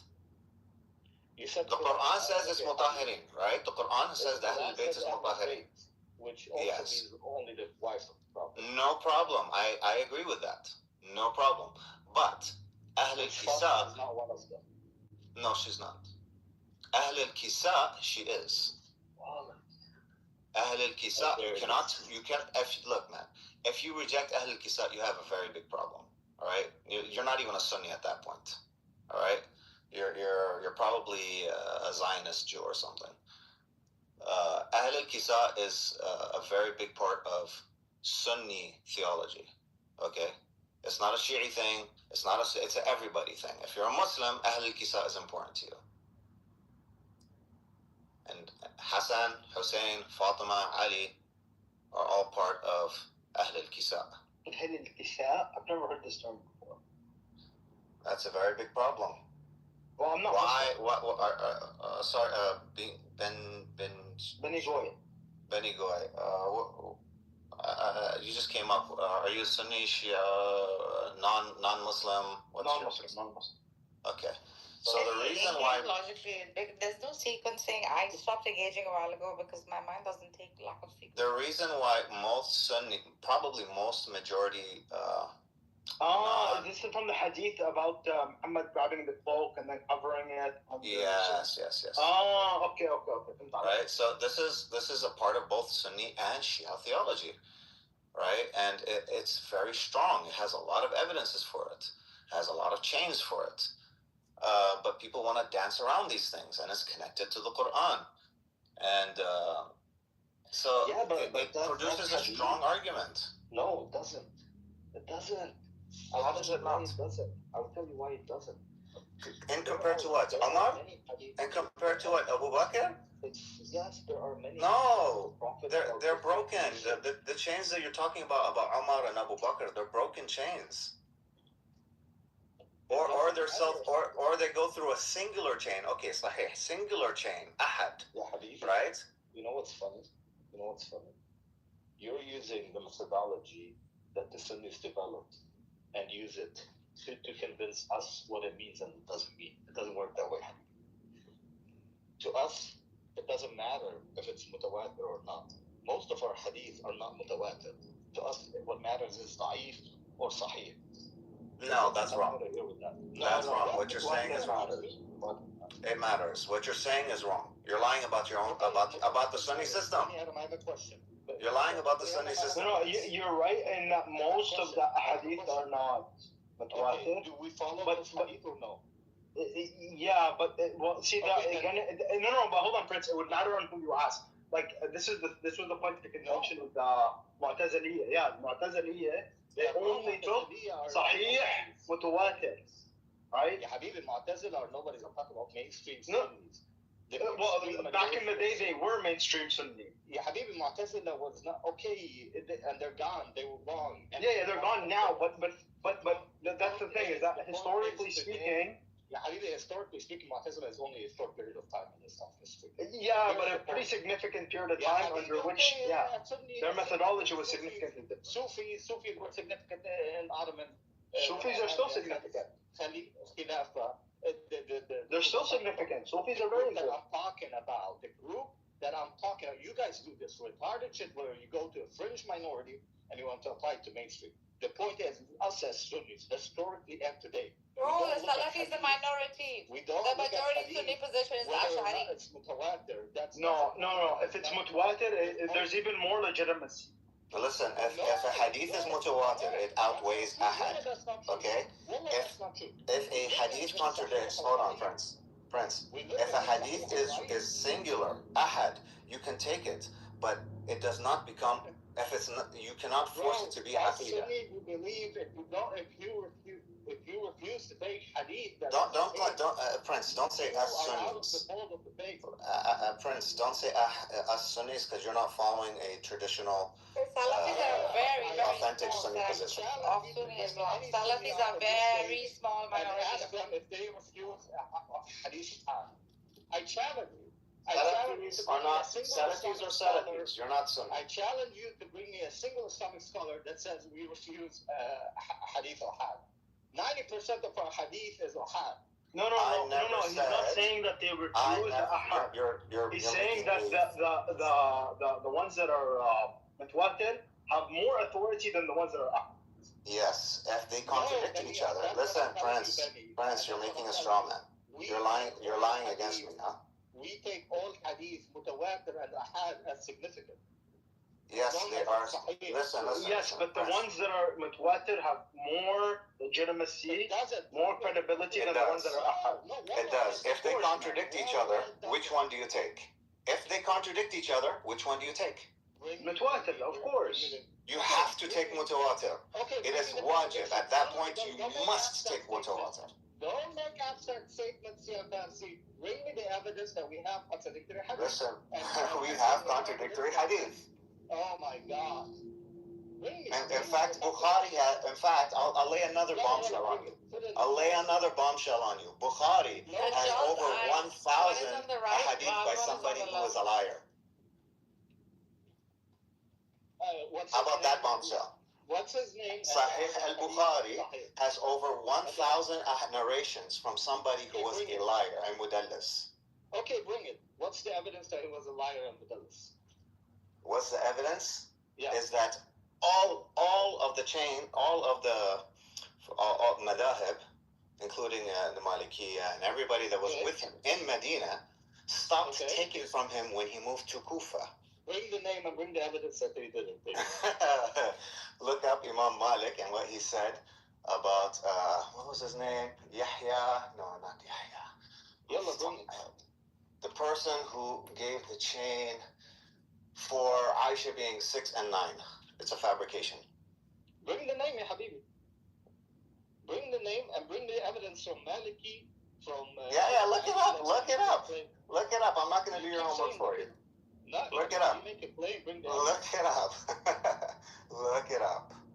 Really, and anybody listening. I didn't want to take and for anybody listening, your whole religion will be destroyed. Everything Prince has been saying is fabrication. Will be destroyed. Get the fuck down, you Farsis. You're gonna teach us Islam. One is a Farsi in Bahrain who became Arabized, and the other one is a Persian perennialist. Bring the evidence. You made a lot of claims in abstract. Bring the evidence. Prove me wrong. Shit on me in front of all these people. Bring me evidence that Maliki said this guy has 1,000 hadith and he's a mudallis.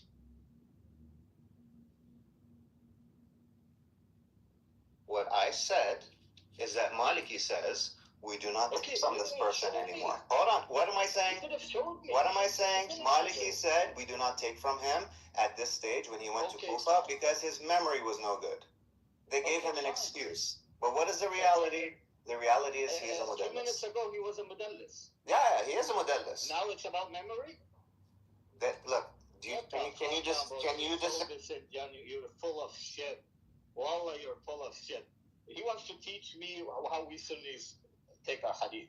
Habibi, Benny, don't make things you don't understand. Go ask any Sunni. Online, offline, go check the scholars. To us, mutawatir doesn't have more significance. As long as the hadith is sahih, ahad, or mutawatir, we take it. Period. No, but the mutawatir has this higher degree of significance than ahad. In fact, we say yes, but we still take it. No, nobody's saying you don't take it. Nobody's saying you don't take the ahad hadith. We're saying that the mutawatir has more legitimacy, more credibility than and dude, just think about it, man. If you heard something from one person and you heard something from several people, I know, but obviously you're gonna take the one from several people as more legitimate. What does it matter if the outcome is the same if you're taking from both? No, because in the case of a contradiction, you would refer to the multiple sources. That's why you're saying that mutawatir a'la min al-ahad. Again, it's an abstract statement that doesn't mean shit. Bring me a contradiction from ahad and mutawatir and show me that we went with the mutawatir because there's a contradiction. Yalla. Okay. That's the point. You guys keep making statements and generalities because you know once you get into the details, you look like a fucking clown. It's like a Qur'ani. If the hadith contradicts the Quran, That's why I take the Quran. Okay, bring me the hadith that contradicts the Quran. Nothing. I mean, there are, but I don't want to get it. Okay, bring them. Again, abstracts. They hide in the generalities. Because once we get to the details and I start dissecting, they look like a clown. Like Muhammad down there. First, the guy was a mudallis. And Maliki said he's a mudallis. And now Maliki said he has memory issues. Damn. So fucking disingenuous. And no, Muhammad, you did not make the claim. You did not prove the claim that Hussein, that the Masums are from Hussein. You did not prove that claim. Because you can't. Your entire theology is fucking made up.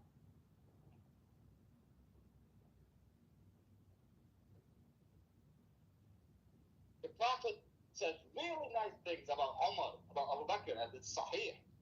And he said nice things about Salman al-Farisi and other people, just like they did with Ali. It doesn't mean that he appointed Ali. The Prophet can't speak, can't say clearly in Ghadir, Ali is the Caliph after me. He couldn't say that. He had to leave it, make a broad statement about his love for Ali instead of saying, make him the Caliph, the Khalifa. What a bunch of retards. And I don't have a problem if he was the first Caliph, the Khalifa. It doesn't matter to me. It doesn't change anything in the core beliefs. But it does to you guys, because you guys' religion is just like the Jews. Oh, what a coincidence that they all follow Ma'soons from a Persian woman. Yeah, subhanallah. Maternal, just like the Jews. Yeah, subhanallah. What a coincidence. Oh, rich to Ahl al-Bayt. He's talking about his wives. Ahl al-Bayt are the wives. That's how the Arabs understood Ahl al-Bayt.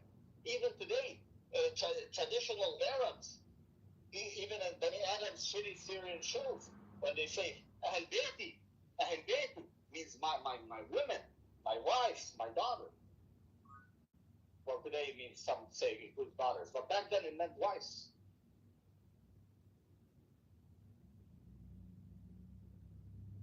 These fuckers just make shit up and hope it sticks. Niggas. Ya Ali, Ali is dead. Hassan is dead. Hussein is dead. Fatima said, you're just like the Catholics. He stole from the Jews and he stole from the Catholics. Catholics don't pray for saints. Your saints are the Masoom.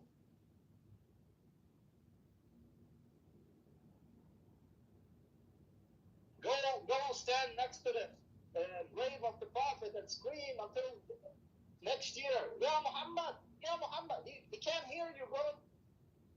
He's dead. He's a man. Wallah, this is why we Sunnis are the purest of this planet. Only oneness of Allah. Only oneness. None of that bullshit. Nigga. Come on, مرة سودة.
Hello?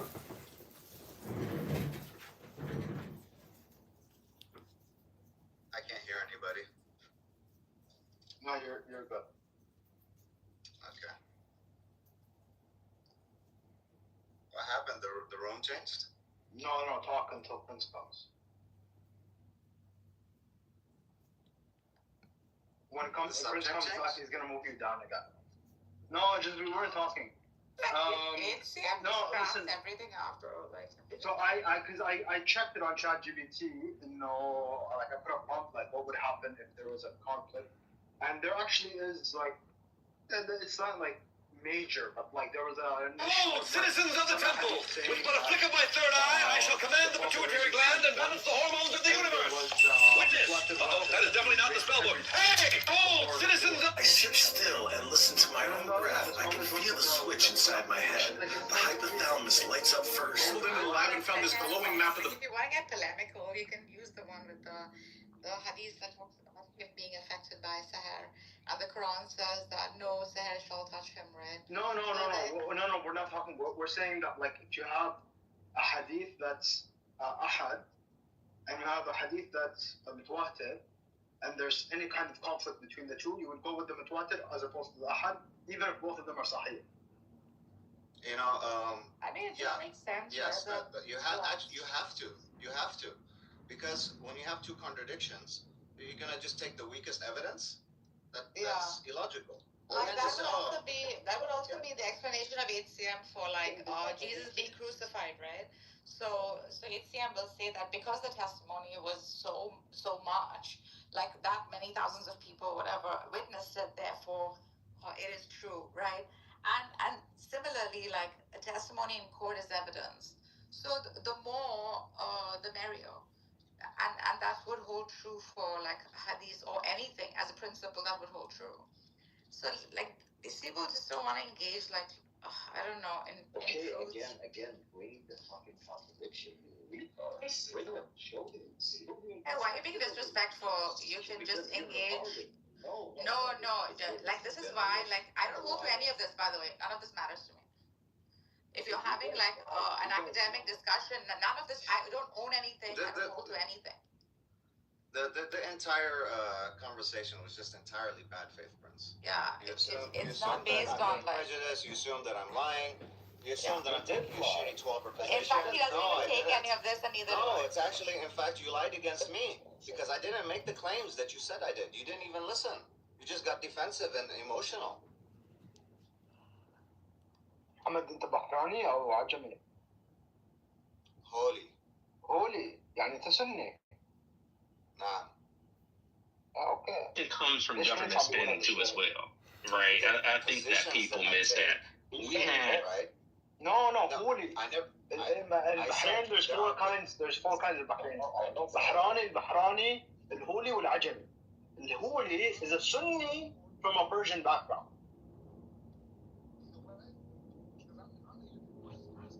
Anyway, backgrounds are irrelevant in an academic conversation. I only care about the academics. This was supposed to be an academic conversation. But I told him I don't hold to any of these positions. Can you guys hear me? Hello? I mean, at this point, I'm not even sure if it's worth listening to you. Yeah, bro.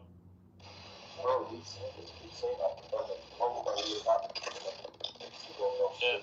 No, we can't hear you anymore.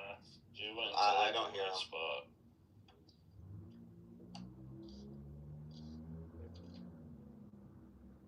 So, in many of the Sunni schools, in madhahib, each one has a slightly different methodology. We can agree that they have differences. But when there is a singular ahadith, a ahad, even if it's sahih, if it's ahad, then you can accept it, but it does not apply necessarily to, for example, positions of aqidah, positions of theology. Within the Salafi school, however, that's completely different. So we can agree that we have a very different methodology. And that's just a fact. I don't accept that a ahad hadith can be compulsory, that we must take it. even if it is sahih. And especially if it contradicts a mutawatir hadith, then I'm going with the mutawatir. Shift.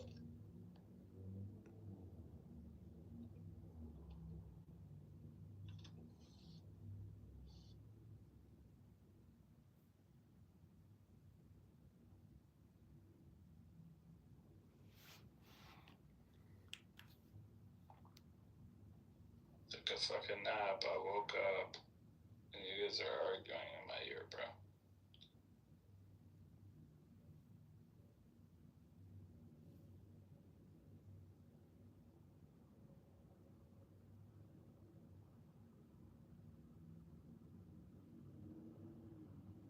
But I can see, like, if you hold to a position, right, how emotional this can be, or like close to home this can be.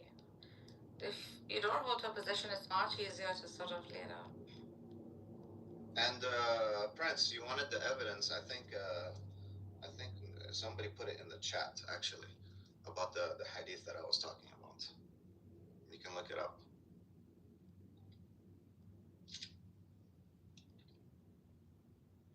Dude, remember those guys used to do these polemical arguments, Mohammed? I really hate polemics. I really do. They used to do this 24 hours, the Rockford group and those. I hate all polemics. I learned all this from them. I didn't even know these existed. I had no idea. But it allowed me to actually go research, and I think I'm quite grateful for that. Now, can all of them be debunked? Absolutely. All these are debunkable. And all these are acceptable too. It's just, eventually it ends up in like where you put your faith in and how you approach truth. If you're approaching it truly through like a rational means, through like credible sources, as much as we can get a hold of, then that is what I will accept, right? So irrespective of who's who and what holds what. Yo, Benny Adam. What's up, man? Hey, you're Orthodox. Yeah. Do you agree with me that you sometimes come upon somebody who's Orthodox, like Ludwig, who makes wild claims that are not within the faith or is not mainstream in Orthodoxy? Somebody makes a claim that's not mainstream Orthodox. Welcome to the Temple of Yeah, like Ludwig, right? Here, we shape ideas with stone, shape rhythm. The brain before you is not merely sculpture, it is memory given light. Focus on its rhythm and you'll come to the temple. Armenians are Oriental Orthodox, not Eastern. Be that as it may, the point is there are people who can claim they're Sunni, they're Shia, but they make wild claims that are not mainstream nor accurate. And that's what Muhammad is doing. It is not true. He didn't make any claims that are not accurate. He did. It is not true that Sunnis reject a single ahad hadith. A single ahad hadith. We don't. No, he never said that they do. And again, he never said that they do, man. He said, no, in the traditional madahib, in the four madahib, okay, I don't know, but I'm not familiar with Hanbali. Best. Okay. Especially for Maliki, you don't hold a Maliki, Shafi'i, and Hanafi. You don't hold necessarily that a singular hadith can be forced as a aqidah. You can accept it, but it does not become necessarily a aqidah. Who said it's who said hadith is aqidah to begin with? Are you crazy? Do you know what aqidah is? Bro, this guy could just throw words and think it's gonna stick because he argues, because he debates with non-Arab Muslims. Aqidah has nothing to do with hadith. Are you crazy? Yes, Aqidah has nothing to do with hadith. No, it doesn't. It doesn't. Okay. Yallah, bring the proof.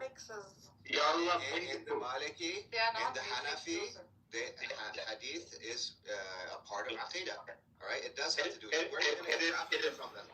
It is part of Aqidah, but you claiming that hadith is the Aqidah. You're making something else that I don't agree with. Again. You do this shit. You do this shit when you get pulled out to move the goalpost. Why do you keep making stuff up? Okay, that's what I want to know. Did you or did you not stuff up about me? Did you or did you not claim that Anas bin Malik is a mudallis according to Malik. Anas bin Malik. Did you not? No. Yes. No. You fucking nigga. No. Don't. And please don't curse. It's Ramadan, and I have my daughter with me. Okay. I have my children with me. Please don't curse. You did. No, that wasn't my claim. Again, you have a problem with that. There's 1,000 hadith. There's 1,000 hadith. Some yeah, man. Come on, it's some fun, not to smack. One second. Yeah, Prince, can you hear me? Yeah. Hard to hear you, bro. Listen, guys, don't cuss and chill out. Prince, don't cuss, bro. He's with this kid.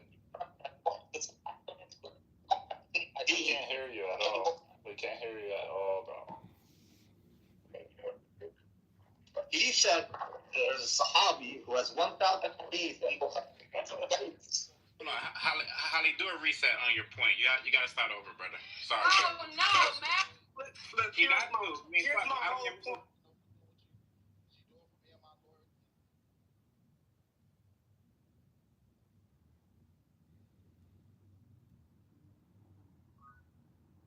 Where he was sitting, and there was more than 6,000 people in the room.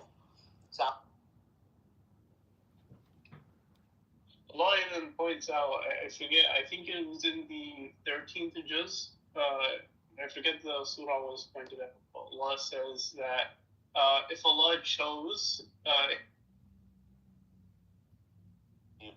that was the Christ. Some of them said that was the Christ in 1818, and then we say that no, that prophet like Moses there isn't Jesus. It's not him. He's not the final.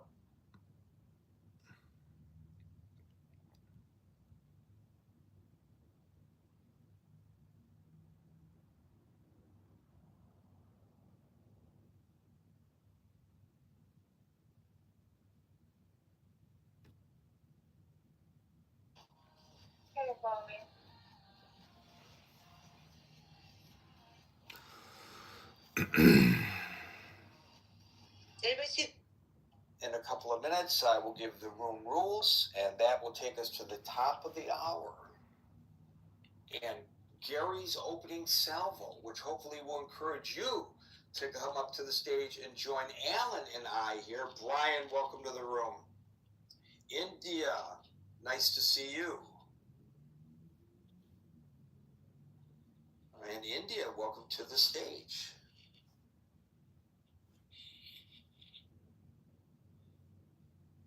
India, are you in India? Yes, I am in India, Gary. Yes, you're an Indian girl, and I can tell that you're in India. Sarah there is also in India, so wave to each other. I just saw a very interesting story that made me sit up and take notice about the various Jewish populations in India that have been there for centuries, and how they were formed or where they migrated from. And apparently, according to this piece that I saw today, anti-Semitism is about unheard of in India. Very interesting. In fact, they interviewed a Muslim store owner in the heart of a Jewish neighborhood. It was really quite interesting. It was a great interview. Let's see. Well, before I welcome other people to the room, it actually is time for the room rules. We are here Monday through Friday from 5 p.m. to 6 p.m. New York time. Top of the hour, I will give my opening salvo, which hopefully will encourage you to come up on the stage and join Alan and India and me. Or anytime in the next hour, something is said on the stage that piques your interest and makes you want to participate. Raise your hand and you will be invited onto the stage as well. Or you can come up now in anticipation of what you might want to say based on the topic of the room. I call people in the order in which I see them on the stage, which may not coincide with the order in which you see yourself. So if it appears that I have skipped over you, worry not. It just means I see you further down in the queue on my handheld device than where you see yourself on yours. I always get to everyone who's on stage and in queue. Generally speaking, after people speak, they are removed from the stage to the audience. This is not punitive in nature, but a way to make it possible for yours truly to continue to maintain that aforementioned queue, not lose my place, basically. If that happens to you and you want a second go at it, raise your hand. Time permitting, you'll be invited back on the stage for a second opportunity to speak. Because we are here from 5 p.m. to 6 p.m. New York time at about 5 minutes to 6, we will no longer be inviting people on the stage, but if at the 6 o'clock hour you are on stage and in queue, we will go into extra time to give everyone in queue an opportunity to speak. Marshall, welcome to the stage. Unlike many of the other rooms on Clubhouse, in the Critical Thinking Forum, we speak one at a time. We do not interrupt one another. We treat one another with a degree of decorum and respect, even when we vehemently disagree. And for that, I thank you in advance. And by the way, the same rules go with regard to treatment of one another in the chat, which is linked above, that everybody can join. That's open 24 hours a day, 7 days a week. The main chat on Facebook Messenger. Today, I removed a number of comments because people were getting personal with one another, and we would rather that folks attack the topic, the idea, rather than one another. And I have pretty much a zero tolerance for that kind of nonsense any longer. Okay. Also, if a moderator asks you a question while you're on the stage, please do not take this as an attempt by us to start an argument with you. It just means we have a question to ask. Welcome to the stage, Wesley, as well. And in the room, I want to very quickly welcome Daniel Duran, Monsef the Maestro, Kowarski, Andrew,